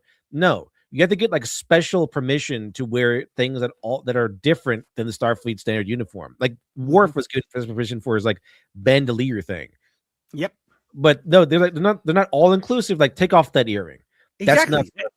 It was like the actual standards of Starfleet and the Federation was actually antithetical to the idea of diversity at all costs and representation. No. It was exclusive about exceptionalism. And it expected even other races to live up to that exceptional standard. Otherwise, you weren't allowed in. Yeah, that's kind of so. The Bajorans had to apply for membership of the Federation. They weren't like, oh, we want to join, and the Federation were like, oh, come on in. No, there's certain standards that you have to meet as a society. Like if you have a caste system, you're not allowed in, because that's kind of what happened with the Bajorans. They used to have a caste system, and they kind of were going to elect in like a new leader that would bring that back because it's tradition. And then the higher ups like Cisco, we can't allow Bajor into the Federation if they have a caste system. That's not allowed. So it became an issue. So it's not open arms, everyone come in. It's okay. Let me see what you do. How's your society? Is your culture an inferior culture? Because if it's inferior culture, you're not allowed into the Federation. And an inferior culture means like human sacrifice, caste systems, and that sort of thing. Slavery. Based like the Federation. Federation's pretty based. Federation was based as hell. Absolutely. Pretty based, yeah. While also being entertaining and engaging with episodes like The City on the Edge of Forever, The Best of Both Worlds, The Inner Light, It's so good. It's been so long since I've seen the TOS, the original series, but man, there's some really good stuff. And I just rewatched. Really good. I just rewatched Wrath of Khan, the original one, the only one. But man, Wrath of Khan, absolute masterpiece. There's a reason why it's lasted so long as a topic of cinema conversation. It's 100%. So good. It's so good. There is so much good in all the Star Trek, and Gary is firing on all cylinders. Pointing. This is why I'm more of a Trekkie. I did grow up on Star Wars. Like I watched those 3 movies countless, probably an embarrassing number of times. But I ultimately did like Star Trek a lot more because of this stuff, because of the social issues, the conversations they would have, the conflicts. It was very intriguing to me.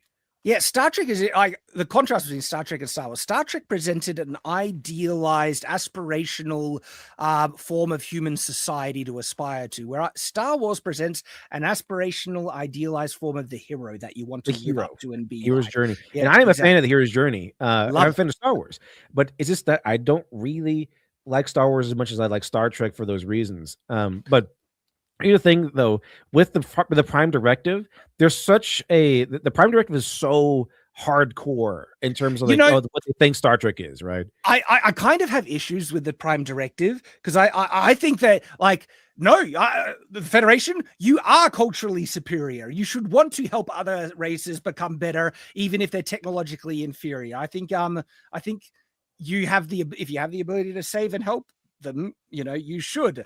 And so yeah, that's kind of I have thoughts on the Prime Directive, but I didn't want to cut you off too much. It's a big conversation even among Trekkie fans. Like, is it a good thing? Is it a bad thing?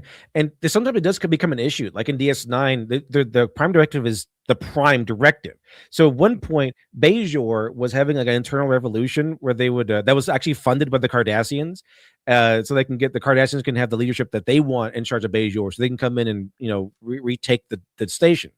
And Sisko's like, hey, there's a revolution going on Bajor that's being funded by the Cardassians, and the higher ups are like, but it's internal to Bajor, and by that metric, they're not allowed to actually interfere because of the Prime Directive, because it's internal to Bajor, which means Sisko, you got to go, we got to pull back because it's internal to Bajor. They want us out of there.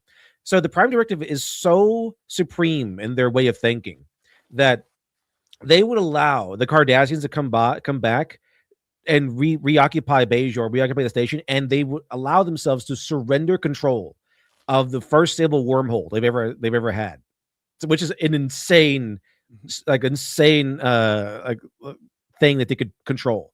But that's the nature of the Prime Directive. You're not allowed to really reject this thing. It's absolute in a lot of ways. So, interestingly enough, and Nathan Cassie, you got a good point here, right? Where I think there is merit to the Prime Directive in part, and interestingly enough, Stargate SG-1, which I'm rewatching right now, handles it a bit better. Where the Stargate standard that they hold is that they are reluctant to share technology with inferior races because of worries that they might misuse it and destroy themselves. It's actually very real, but they get ticked off because more advanced races than the humans believe that as well. And like the Tolan won't share their technology with humans because they're worried that humans would turn it into weapons, which they would to defend against the world, right? But the fact that humans have used the weapons we have developed against ourselves, it's not that our history isn't that far removed where it's happened, right? And there are episodes in SG-1 where an alien taught a human-like race a weapon to defeat the Goa'uld, but then they use it on themselves against their allies not shortly after. And it actually proposes that advancing races too quickly when they haven't reached a higher morality to try and seek for peace above war and other things like that can actually lead to their race's destruction because it gives them too much power to destroy themselves. And so Stargate actually presents that pretty good, and they're explicit about that. And if they actually explained that was the reason why the Prime Directive exists, to not advance races too quickly, I would be more okay with it. Where I get annoyed with the Prime Directive is that they don't want these inferior races to even know they exist. Or I think, no, look, you can show that you exist and there's something like that these races can work towards to try and achieve, and also save these races from natural disaster that they don't have the ability to avert themselves and things. That's a good thing. I think that's where I think the Prime Directive goes wrong, but there is merit to it. And oddly enough, SG-1 does it better than Star Trek where they handle it. So I haven't seen SG-1.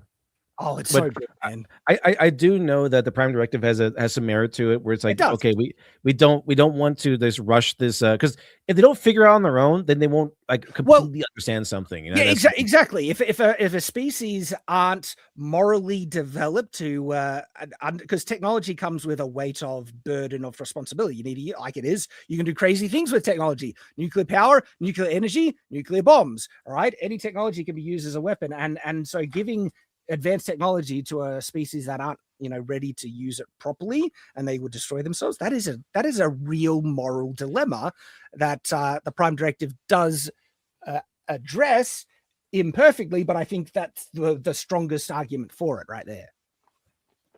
I think that the Prime Directive was pretty good when it has like the threshold is if they can come together to achieve warp 1 and they're able to achieve warp 1, that's kind of when you're allowed to move in. You know why? Like I was starting to wonder, like, does that really? Because like the Klingons develop warp and they're insanely warlike and everything like that.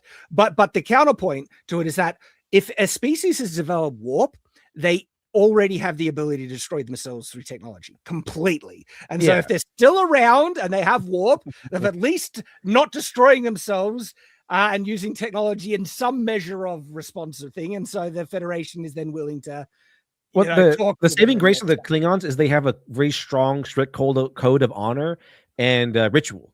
So they're warlike, but they're not going to destroy themselves because there's like a strong sense of like, okay, we can do this, but we can't do that. Like they're not going to launch nukes at each other, because that'd be kind of they prefer. That's why they prefer the batleth. They don't really want to use guns at all. They rather like go in there for hand-to-hand combat, honorable combat. I love the Klingons. They're awesome. But I do like the Romulans as well. But the Klingons are so awesome because they're the original bad guys, I guess you could say, sort of like our enemy combatant race. But even back then, they were kind of cool. I mean, they were kind of in the middle. They were warrior-like, sure. They were kind of bad guys, but over the time, they kind of evolved to being like these cool, like warrior bro Vikings. Even the women are like this. They're into it as well. Yeah. And it just like seems like there's some episodes that take place on like a Klingon ship, and it's so cool. Like it's really awesome. Riker has a good time. I love those episodes are great. And starts also singing and stuff. But Riker, like it shows that humans are as strong as Klingons because Riker lays out a couple of Klingons in that episode. If you're tough enough, you can beat up a Klingon. It just you gotta just know how. But I mean, they really missed. I think they missed opportunity just having like a Klingon show where it's like a Klingon ship. Where, can imagine a whole show where everyone's singing war songs and there's like an opera guy. And to me, I think that every Klingon ship should have a bard on it. I think that'd be great. Like the Federation and TNG era, they all have like a Deanna Troi character. They have a counselor. They have a counselor, and the counselor is part of the main like crew. Like she's like in there with the chief engineer. I think the Klingon ship should have a bard to the same capacity.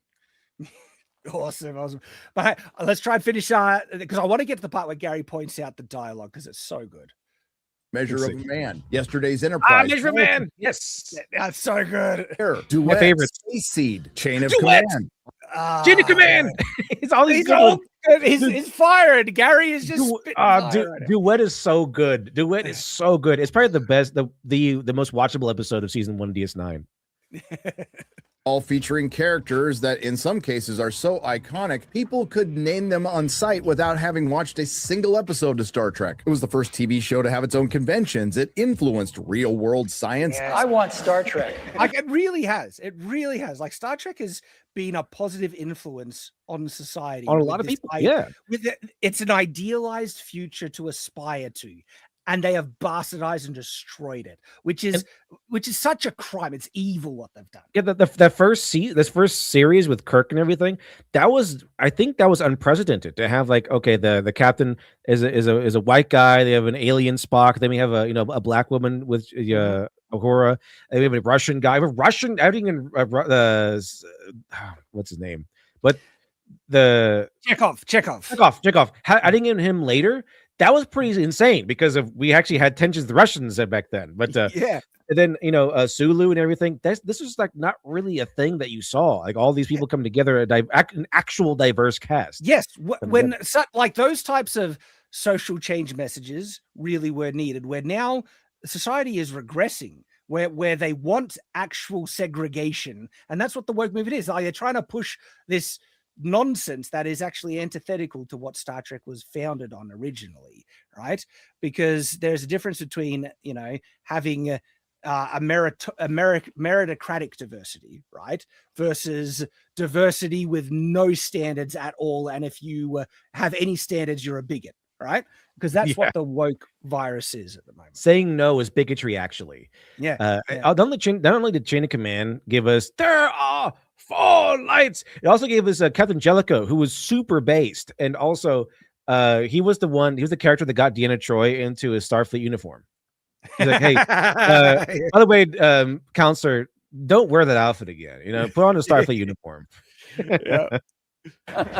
Just give me Star Trek. And inspired people to get into the field of science. It was a cultural phenomenon because it showed a hopeful future for humanity where we could get past our differences. It was inspirational and aspirational. Then there's Kurtzman Trek that spawned. Oh, yeah. And look, let me try and get to. Oh, here it is. Here it is, where he points out the cringe dialogue. Excessive violence, including but not limited to widespread death, torture, and cannibalism. Or more accurately, sentient consumption. What sentient consumption? Sentient consumption. This is in.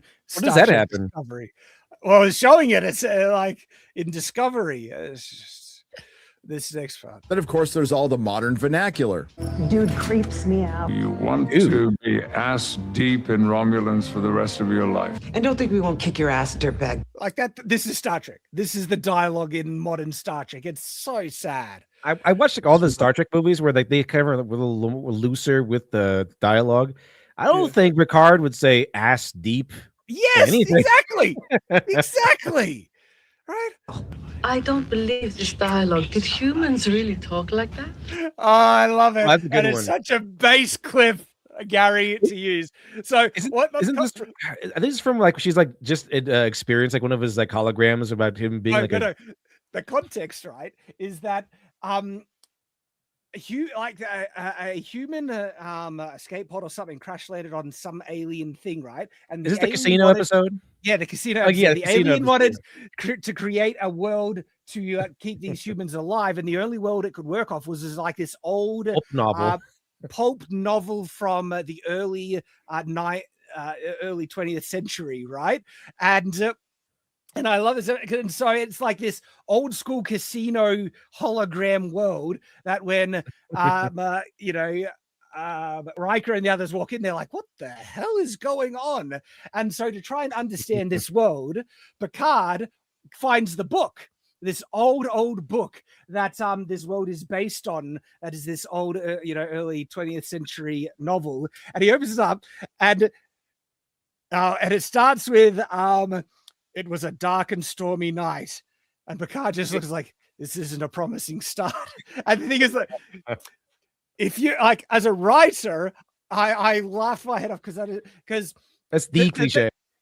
The episode actually doesn't explain why that's so bad. If you want to know the context, the opening line, it was a dark and stormy night, has been regarded and voted as the worst possible beginning to a story ever. In how bland and cliche and everything it is, right? And so the show actually doesn't say that, but it just kind of assumes that the audience is smart enough to either know or figure it out by Picard saying, this isn't a promising start, because the book is really bad, and Riker and everyone are in this world hating it because of how cliche and awful this world is. And Deanna is responding to the writing of that book. And it's just so good. Because there's like endless cliche, yeah. Oh, and look, so this is what she says in the book. Don't believe this dialogue. Did humans really talk like that? No. Well, I guess some people did, but oh man, Star Trek was so good, man. It was like smart and clever, and like the writers actually had studied literature and knew like the standards of what's good writing and bad writing. You can even integrate it into their own stuff. There's this whole brilliant TNG writers had this whole brilliant thing about when they had Data be Sherlock Holmes. And then he's like, and Geordi like really wants to be Watson and watch Data work, but Data has already memorized all of the Sherlock Holmes stories, so he kind of figures everything out. Like, Data, you didn't actually deduce anything, you just know how things are going. And then so they kind of try to work this out and try to bring up like okay, so new case, and then he's like, okay, well, it's just like 3 cases put together. So they accidentally end up making an artificial. They're making Moriarty. And make him Moriarty because Geordi asked the computer, make an opponent that can defeat Data or be smarter than Data. And the computer has this massive energy spike as it processes it to develop a sentient artificial intelligence smart enough to defeat Data. And it does make that. And then Moriarty, this artificial intelligence in the holodeck, ends up overtaking the entire ship. Star Trek was so good, man. Just from the hologram room, like the holodeck, he was able to take over the entire ship. Yeah, no, but like Worf is at the main console when that command is given, and they cut to him, and it's like, we just had an energy spike. That's in the weird, computer. Captain. That's what's weird. What's going on? And it's the computer just breaking down and creating an AI. And then Moriarty becomes this really interesting antagonist villain that's acted by the butler from The Nanny. And he did such a good job. Like that guy missed out. He was a really good actor. He should have been like Sherlock Holmes, or he should have been Moriarty. He played Moriarty so well. Oh man, and he played the butler really well. And then Annie on top of it. We just had better media in the 90s. Damn. Oh, so that's where we are at with Star Trek in the modern day. And Gary, the bastard, love him to death, but that's why I'm watching this. I'm watching this for Gary, and I guess I get to talk about it here, which is also good and fun and roasting it, because this is the Acolyte of Star Trek. It is awful. It looks so bad. It's just modern vernacular. I ate my combat. Just retards everywhere. Retards in space. While we quickly pause and moving on, I'd like to remind everyone, if you can, to donate to Mike's fundraiser. Poor guy, co-host on the channel, just had a stroke, okay, and could really do your help to deal with some of these medical bills and also his recovery. It's going to suck. He's in good spirits. Dropping the link there to the Give, Send, Go. If you don't want to donate to the Give, Send, Go, drop a super chat. All the super chats this stream are being donated to that same fundraiser. And so drop $1 if you can. Support Mike. Is a good bloke going through a tough time right now. All right, so let's pivot. But you might not have seen. Have you seen Night of the Seven Kingdoms? That was just released. Not yet. I've been wanting to. I didn't know it was out yet, but I've been reading the comic. I can recommend it. So the episode is short, and they even have to fill it out a bit with some new stuff, which I liked. It's got good writing. The most important thing is that they are true to the character. Dunk's character is that's good, perfect. They're even doing some things that surprised me. Sorry, go. Interesting. I was like, I like the part where he finds this tall puppeteer lady, and that kind of becomes his love interest because she's also tall. And he's a giant, and he's like the one guy she's ever met where she can look up to. Yeah. And they even call her her name Too Tall. Too tall. She's like, well, you're not too tall to me. Yeah, it's pretty good. It's a lot of fun, actually. I've been enjoying reading the comic. It's great, and what they've done in this adaptation, they've added some humor in that you couldn't really get away with in the graphic novel because you're limited to in each individual frame. And so they have Dunk like knocking his head on door sills and accidentally walking the wrong way because he is out of place and he doesn't know what he's doing. Or where That's organic humor, where it's like he's a tall guy, so yeah, he's gonna like bump into stuff, as opposed to like, okay, we're gonna stop the story, so we're gonna have some woke humor and explain the joke and or something like that. But no, it works really well in this episode. And then they even have like unreliable narrator, and this is actually clever storytelling. This is one of the gems in the modern media slop that we're getting deluged in, because the Hedge Knight again, if you guys don't know, Mike, poor guy that had this, is the artist of the Hedge Knight. All right, he's a comic book legend, could do with your help, and he did such a good job on the Hedge. I love the Hedge Knight. This graphic novel is phenomenal, and one of the things why I love it is that it's a more traditional tale of heroism. Like George does it in his, dark, gritty kind of way, but it's one of the more traditionally heroic stories he's really ever written. Because at first Dunk isn't really like, he's not that heroic. He's just kind of like, I want to go and win this at least do well in the tournament so I can get like a good house, some money. Then he later on he grows, into. Yeah, he has a good heart though, and the principles that Arlen Pennytree taught him, right, were actually good principles that a knight needs to defend the helpless, the weak and stuff. And he steps up and he does it when he sees, innocent people are being abused and things, and he gets in over his head and he just tries to do the right thing. And what I really loved, this episode shows his good heart in it, right? And it ends with him accepting Egg as his squire, and you might think that's not far into the story at all, but they pad it out with a couple of things. he runs into the fossilways a bit earlier on, so there's that interaction, and that leads him into going into the tent of Lionel Baratheon and having a full scene with him being out of place in this noble lord's tent, and the nobleman's like, "Why the hell are you here?" And they just write it perfectly. His answer is, and so this character is really endearing. He has a good heart, and what he says to Egg, is showing like compassion and mercy on who he believes to be an orphan, right? Because he was an orphan, and so he's got a good heart, and George, like he isn't incapable of writing good-hearted people, like not Stannis, Stark. Eddard Stark is a really, really good person, right? But George has this subversive way of writing where he believes that just because you're good doesn't mean you're going to succeed, or oftentimes he has a kind of a belief that good people are generally more naive and end up getting beaten by the bad guys because they're willing to play dirtily. And Carl Benjamin on his Saga of a Card channel has this great video. He's just dropped in this last week called "What is Aragon's Tax Policy?" where he compares Game of Thrones to Lord of the Rings and the stark difference, and how Lord of the Rings is about aspirational heroism. The stark difference.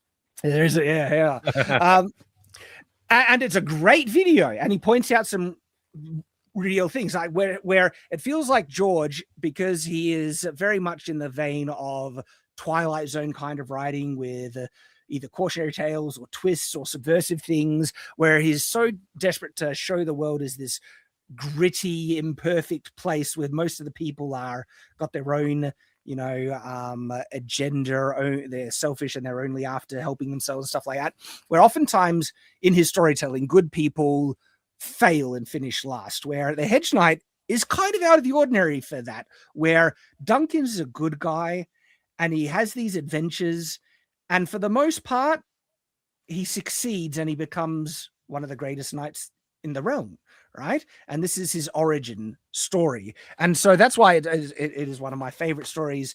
And look, I haven't read A Song of Ice and Fire or any of his other things.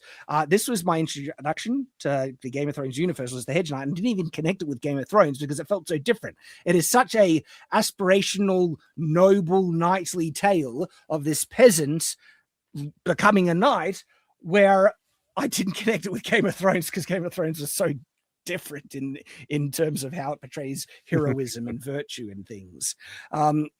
And so as a result, this is probably, so far, if they do it right, it'll be my favorite Game of Thrones piece of media kind of made to date. Because I think we're all tired of this, the deconstruction of heroes. I think we're tired that we have The Boys, we have Invincible, which people kind of like, but they're kind of there to tear down the hero. They kind of stomp on the idea of nobility and everything. I think some of the creators of, like, at least The Boys hate heroism. Or superheroes and everything. They want more cynicism to be the mainstream, but I think people are tired of that. People want heroes. Yes. It's a nice break every once in a while to, like, look at for example, the Punisher. Like, I like the Punisher. I know he's not a hero; he's an anti-hero at best. But I like him because it is a little deviation, and the existence of the Punisher allows the existence of conversations about morality. So you can have, like, okay, there's the Batman ideal, and then there's the Punisher. Like, okay, people want Batman to start killing people because, oh, he should just kill the Joker because that would get rid of the Joker from hurting anyone else. But then you have the idea of, like, okay, everyone deserves another chance to the path of redemption. So there's conversations to have, and you need characters like the Punisher, and then also characters like Batman that kind of represent both ends, and then you can have, like, a discussion, like, oh, look at this or look at that, or, it's way more beneficial here. But here's, like, the thing is about the Punisher and the Garth Ennis run, which is my favorite run of the Punisher.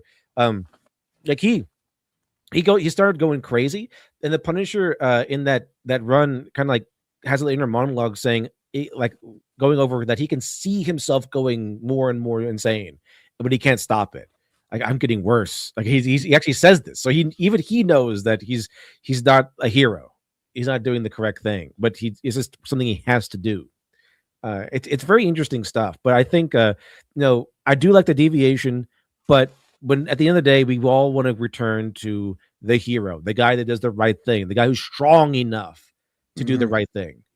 100%. 100%. And we haven't like, especially the woke movement. The woke movement hates heroes because the concept of the hero is a inescapably masculine concept. Okay, where the biggest heroes in the world will end up being men because men are the ones that need to step up and do it because they have the physical capacity to do it and they're needed in that time of need. And there is something like in fiction, you can pretend, you can ignore reality, and feminism tried to do that ages with the girl bosses, and people reject it because there's something inherently untrue about that, where in reality, in the real world, when things really get tough, men are the ones that need to protect society.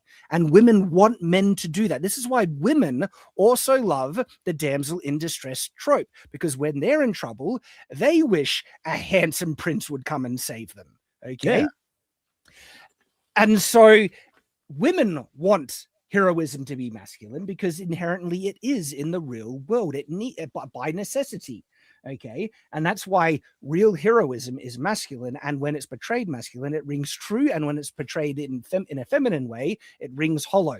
And traditionally, right, even with the female girl bosses and stuff of the 90s that we all loved, there was a very consistent thing that they expected their man to be stronger than them. Okay.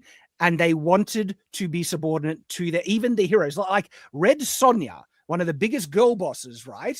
Her standard was that she would not, allow any man to get with her unless he could defeat her in combat. Okay. And so she is this great age warrior. old too. Exactly. Atlanta, I think, was it Atlanta with the golden apples where she would not marry a man until he beat her in a race or something? I think it was Atlanta. Yep. And a lot of the female action heroes, right, of the past were actually portrayed that, they could be action-packed and kick butt, but they weren't actually tougher than a lot of the men around them or heroes. Like He-Man was stronger than She-Ra. She-Ra was her own thing and she was tough, but He-Man was stronger than her, right? Even Aliens, right? She gets to be the protective mama bear, but she wasn't as competent or a better warrior than the soldiers that were around her throughout that film. Okay, and so there was just this understood concept that even kick-ass action females, right, wanted a stronger man that would ever have any hope of being a love interest, because women want that. Women want their men to be stronger. And this girl boss trope where women are all stronger than men no matter, and they talk down and belittle even their love interests, right? No one likes that. No one does. It's revolt. They reject it because it is just not true to reality. And it's lost. And as a result, the traditional hero is something that has been absent from just so much modern media. And it's tragic because, like you said, we need heroes. And I tell you what, Dev, the novel I'm writing now is all about traditional heroism and manhood, right? And manliness. It needs to make a return. Yeah. Oh, it really does. And so I hope people will enjoy it, because water in a drought kind of thing where, there's been this subversive rejection of traditional masculine heroism. The title of my book, I haven't decided if it's going to be the series title or the book title, but it's going to be there, of Monsters and Men, or Tales of Monsters and Men, or A Tale of Monsters and Men. It's going to be something to that effect. But of Monsters and Men, it's about manhood, right? That men step up and fight monsters, not only the monsters of the world, but also the monster inside, and what it really means to be a man. Because there is misuse of strength and misuse of masculinity, okay? But the proper ideal is virtuous masculinity, and that's what my entire novel is about and celebrates in this medieval fantasy world. And it's, again, one of the reasons why I love The Hedge Knight. The Hedge Knight, like, so much of it is based around an action where a man steps up to protect a woman. Okay, I don't want to give spoilers, but there is a really important part of this story where a man protects a woman. Traditional heroism. Okay, and it's great. It works really, really well. We're not up to that yet, but what they're showing with the first episode of Night of the Seven Kingdoms is that they're being very, very true in the adaptation, and so I'm on board. I'm like, all right. Did you ever see or read the first story of Sin City? No, I have not. With Marv, where it's Frank Miller, and what's Frank Miller at his best, where Marv is like a big, tough, dummy character. He has a good heart, but the thing is he's also he's violent with a good heart though, and he's so ugly that that he's used to people kind of ignoring him, kind of like, oh, no women would sleep with him and that sort of thing. He can't even buy a prostitute. That's how ugly he is. But here comes one lady, Goldie, I think, and she sleeps with him, and she has she's like a top tier, 10 out of 10 woman. You know, she's like a model prostitute lady, and he sleeps with her, and then he wakes up, she's dead. Someone stuck in the middle of the night kills her, and he goes on this rampage of revenge because, you know, she showed him, she was the first person to show him kindness, and now he's going on this endless, ruthless rampage of revenge. It's awesome. It's really good. Hey, I just want to quickly share, since beginning the live stream, the funding raised in Mike's Give Send Go is more than doubled. It was only like 1,100. Very nice. It's now 2,500. Appreciate everyone who has donated to Mike's Give Send Go. And like I said, I'll be taking the total super chats that this live stream will have, and then putting a donation into the equivalent amount to the super chats we get on this stream, and either or. Drop a super chat to support Mike, or please go and support his Give Send Go. I've been dropping the link. I'll drop it again, because our good friend is going through a rough time right now.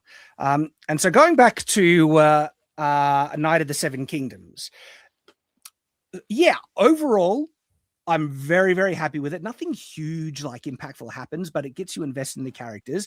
It starts really good, but then something really odd happens, which is subversive. It's kind of Game of Thrones thing, and is weird, right?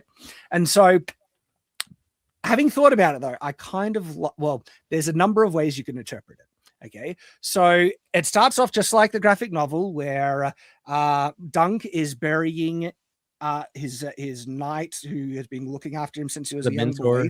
Yeah. And it has the whole scene where he's wondering what to do, and he ends up picking up, you know, Sir Ireland Pennytree's sword, kind of holding it, and something happens. And so he starts to look heroic and is holding the sword, and the Game of Thrones music starts like, and it starts to build. And when it reaches its crescendo, it suddenly cuts, and you see Dunk leaning out behind a tree with his ass out, literally taking a dump with projectile poo coming out of his ass. That's pretty funny. This is a show made for guys, actually. It's pretty hilarious. So a number of ways you could take that, right? If we read too much into it, it happens right when the Game of Thrones music was about to reach its crescendo. And it could be interpreted as symbolically taking a dump on the Game of Thrones series, saying we're not going to do that. This is not Game of Thrones. This is not Game of Thrones. We're not going to go contrary or go off script to what the story is. This adaptation is going to be true. That's one way, and that's a bit of a dig if it is. And I'm not necessarily sure that it would be. But the other way to kind of interpret this, if you're wanting to look into it, is that you might because the music starts to build when it's starting to show Dunk that maybe he could be this epic hero, and then it shows him taking a dump, where it's like, but in reality, he's a normal and that's guy. him all the way. As far as I've read, that's Dunk. Like he tries to be this awesome guy, but he's kind of a dunce sometimes, not necessarily the sharpest tool in the shed. Yeah. Also, his mentor, the knight, is also kind of a goofball. Which I like. It's very endearing. I think that actually did have a good kind of like symbolism, where it's like, this guy is a peasant. He's amongst the lowest of the low. He's undignified. He's not a noble like beginning of Game of Thrones. The Game of Thrones was of course by foundation a story about nobles and these people who are vying for the rulership of the land.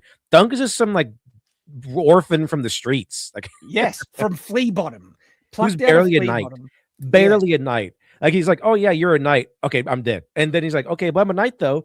Is there any witnesses? Do you have any like documentation? Like he's only accepted as a knight or allowed to at least participate in the tournament because some guy was nice to him. Like, okay, you can go. You can participate. And what's good, like, so Dunk, he is not wise, insightful, or smart. He's not a complete blithering idiot. Like, I swallowed my comm badge, right? No, he's not that stupid. He's not that dumb. But he does consider himself like, he calls himself Dunk the Lunk, thick as a castle wall, because that's what a Pennytree always told him. Where he's a bit slow on the uptake, right? but he's not a complete blithering idiot. But as a result, he is really charming. You see what you see the mistakes he makes by accident, by making assumptions and stuff.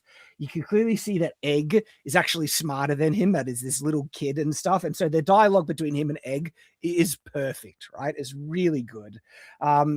And he is just this endearing, lovable kind of, not full dunce, but is just a little thick. It's just a little slow on the uptake, but he's good-hearted. He is a giant with a heart of gold, just trying to make his way in this horrible world, trying to, find glory, success, but also to be a knight and live up to higher ideals. And so this is a classic tale that starts in the comic. He's going to the tournament, but he's like, I know I'm not going to win, but I want to do good enough that someone might hire me and I can live in a castle and have some food. His ultimate goal is to live in a nice place and eat food. And I think everyone can relate with that. So something that was interesting in this episode, right? This episode implies quite strongly that Ireland Pennytree did not knight Dunk, whereas that was left ambiguous in the graphic novel and novel. So I don't know. I'm on the fence. When we did a live stream discussion after the episode on Nerdrotic with Ryan Kinnell and Mauler, and Ryan didn't like that because he feels like this. That's basically saying that Dunk is starting this new life to try and be this noble knight based on a lie. And I don't know, because I guess there's a number of ways you should. So there are two scenes in this episode that really imply that he wasn't knighted by Ireland. And it's when he's lying under the tree just after he buries him, wondering what to do. It's like, if I sell one of your horses, I'll eat good for 2 years. But at the end of that road is being a bandit, and that's not good. And that really wouldn't be a consideration if he was knighted, right? Whereas considering this other thing, because he even thinks that there's a funny moment where he says, I could join the city watch. He picks up the sword and he goes, "Oi, you! Stop raping! Stop it right now! Stop raping!" You should go to England. Yeah, right. You did a good job. You have a lot of work there. Yeah, but that sounds like in character. That sounds like that's in character for Dunk. It is. That's what I mean. They add new things that actually aren't in the graphic novel and stuff that is perfectly in line with Dunk. Like especially the scene where he's in Lionel Baratheon's tent, 100% Dunk. And so what I am kind of excited about this live action adaptation is that they're willing to expand a bit on the story and add more. And it's good. It's perfectly in character. George is actually collaborating very closely with this one. He has a lot of influence with it. And so it's all solid, good stuff. It's not just made up nonsense that contradicts the character. And so I'm interested to see, okay, what more will you add? I love this character, and I'm happy to see more stuff that is in line with the character. I just want to say, look, it's a bit tragic that Mike isn't here talking about this, because he collaborated directly with George on the graphic novel adaptation, and so much of this show is based on the graphic novel, his work. And we would have loved to have heard Mike's thoughts on the episode, but hopefully he will get a full recovery or recover enough he can join us and talk about Night of the Seven Kingdoms, because I'm going to be discussing this every week. This is a show that's actually good, that is worth discussing and given credit for, and is worth watching so far. And so, yeah, going back to them basically kind of saying it. So the other thing, again, these are they add moments that are humorous. And there's an undertone of humor in this show that is certainly not in House of the Dragon, which makes the show even more enjoyable. Like when he says, you never beat me unless I deserved it, unless that was on time. But it does these flashbacks where it shows Ireland slapping Dunk when he was a kid constantly. So and what is really effective about this, it's actually showing that Dunk has a more positive memory to what Ireland, who he was and what he did, in raising him, than what the reality actually was, because the flashbacks actually kind of contradict what Dunk is saying. And so there's one of these scenes which really kind of implies it, because Dunk says to this guy where Sir Ireland took me on, always intending to knight me when I came of age. It goes to a flashback, and younger Dunk there is riding next to Ireland, and he goes, Sir Ireland, are you intending to knight me when I come of age? And Ireland isn't even listening and is eating an apple, just spits and doesn't even answer. Implying that Ireland did not give a crap about knighting Dunk, which is then implying that Dunk was never knighted. And so those flashbacks are kind of revealing something that was ambiguous. Now, what could have been is that Dunk honestly believed that, like, because that's what Dunk is kind of like. He believed it when he was young, he believed it now. And so in Dunk's mind, he probably believed that if Ireland just lived a bit longer, he would have actually knighted him. And so because of that, Dunk might feel like he's not actually knighting. It's just that, you know, Ireland unfortunately died a bit too soon, and he does deserve to be a knight. And I think that would be in line with Dunk's character, and Dunk might not actually feel it's being dishonest, right? And so that's kind of one way to do it. I don't think it actually makes it worse, but it does just, you know, it's an interesting kind of adaptation choice that they've done. But they are doing interesting, somewhat like new things, adding, you know, interesting things. And it's all very good storytelling. This is, again, one of the rare pieces of media that we get in the modern day that is decent. And hopefully it'll stay decent. But I'm invested and I'm looking forward to the next episodes.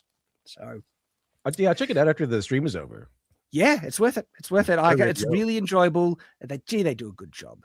Like, Egg, really, really, really well done. Okay, so let's wrap up with these super chats because we are getting on with the time. All right, so I think we did this one for Mike. Also, technically, he plays a girl named. Yes, I think we did that. Yes. Nathan Cassidy. Fun question. Chat and panel. I've been wanting to play Elden Ring as Amelia. What weapon should I give her to counter Haram and the lands between? I usually give my character a giant sword. I don't really use any of the Ashes of War stuff.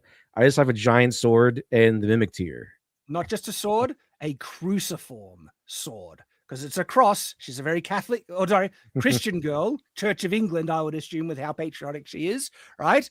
She loves the St. George's cross, and so you want a proper cruciform sword, right? And, you know, give her a big one, or maybe a sword and shield, because she would want a shield that has the St. George's cross on it. But I'm not sure you can get that in game. Come on in.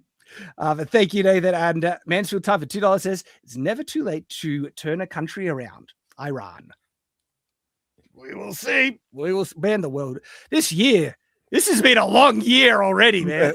The whole world is shifting over to the right and towards sanity. We had Trump again. Look, this probably wouldn't have happened if you just left the video games alone. Like messed with our video games. We gave you 12 years of Trump. So, you know, you want to do it again? Try this again. James Zapp $5 says, Carl the 11th of Sweden, who is what I was referring to, great humble king. Okay, I don't know much about him. Might have to look him up. Thank you, sir. And I said, Shad, slightly off topic, but where did you get your book cover done? I'm trying to get my book out, and all I need is a cover done. Well, it depends. Oh, you hired the artist. Yeah. I the artist of both my covers. This is the second edition version of the Shadow of the Conqueror, done by the same artist, Chris McGrath, one of the best cover artists in the world. He's done covers, Ren, Sanderson, all the big names. And I reached out to him, sent him an email saying, hey, mate, you need to pay. You need to pay the money. But if you pay the money, you can hire the best. Look, I think AI gives a great opportunity for indie authors to get like great quality covers, but don't just do like a single prompt and spit it out. Put effort into it, make something decent.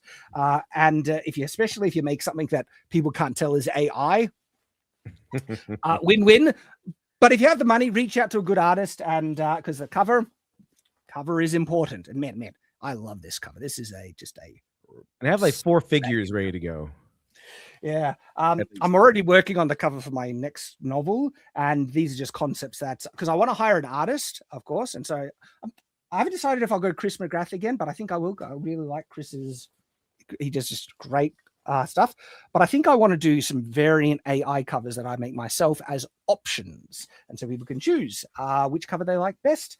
And then I want to do that down as well. But yeah, thank you for asking the question. I hope that helps.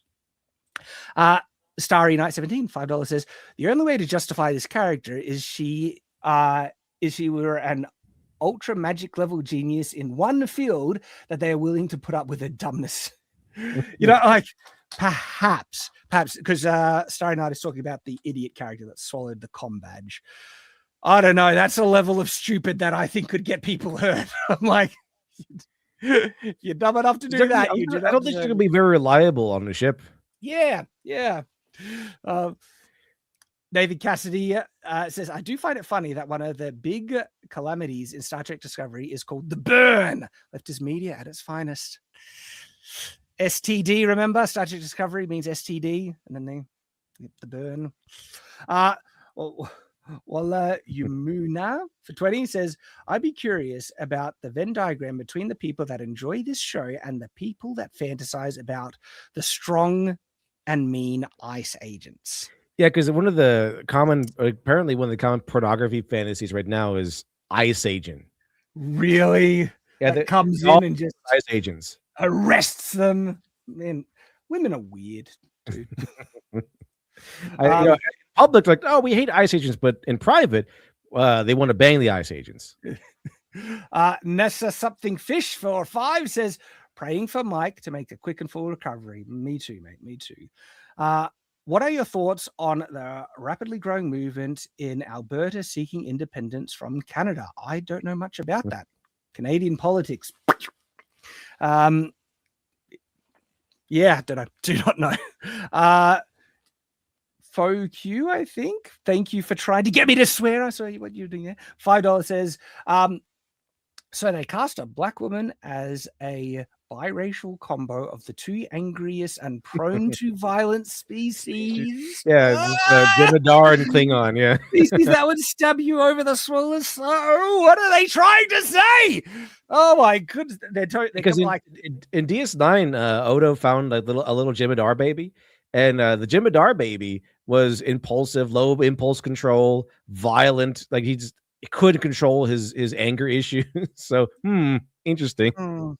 They saw that character, said, black lady. Oh my gosh. They're just so they try to be so anti-race, they end up becoming more racist than anyone and like lean into the stereotypes more than anyone else. How on earth could they think orcs are black people? That's just such racist interpretation of it. They're the ones that said it. It's like, what the hell are you? No one thought that until they came around. No one thought that. Orcs are obviously black people. If anything, that we all thought orcs were more like Vikings because they kind of go around and pillage stuff. Yeah. Oh my goodness. But all right, so we have come to the end of this stream. Thank you everyone for joining us. Lit Dev, thanks for coming on, man. It's always fun to just be able to chat and talk about stuff. Of course, everyone, if you haven't, please donate, even if it's just a $1, $5, whatever you can do to help Mike, get through this tough time. Thinking of you, mate. Hope you get better soon. And genuinely, I really hope you have a full recovery. Because that sucks, dude. And so wishing you the best, missing you here, Mike. And please, everyone, support him if you can. There's the GoFundMe there again. And thank you for everyone who's donated a super chat. They will also be going towards Mike. So I appreciate you. Lit Dev, anything you want to mention as we sign off? That's about it. Usually just have my stream Morning Nonsense every weekday around 8:45 a.m. Eastern. Awesome. And for me, I am going to be working on my book. I'll have a video coming out. I think this one is a fun reaction on Shadiversity, but my priority, I'm going to finish my novel. And I think I'm like 5 chapters away, Lit Dev, until the end. Well, that's pretty good. That's pretty close. That's pretty darn close. But look, sometimes chapters, I can write them in one session. Sometimes it takes a week to get through a chapter, depending on how much time I got. And so we'll see. We'll see when I get it done. But I see the end in sight. And then after that, I got revision. then there'll be beta reading, and there'll be editing, and then and I also need to develop the covers. I need to get the audiobook done. There's all the auxiliary stuff. I want to produce the album with it. I'm even there's the publishing, and then all the videos that would say it's racist or sexist. Oh, there's that. I'm producing a sword that will be a real replica of the sword of this book, but it's battle ready and functional, and it's crazy. And even a LARP version that's safe if you don't want such a deadly weapon and stuff. Like, I got stuff that I'm working with this, man, and I'm excited for it. But there is work to be done. It's not done yet. So thank you, everyone. Signing off, Mike.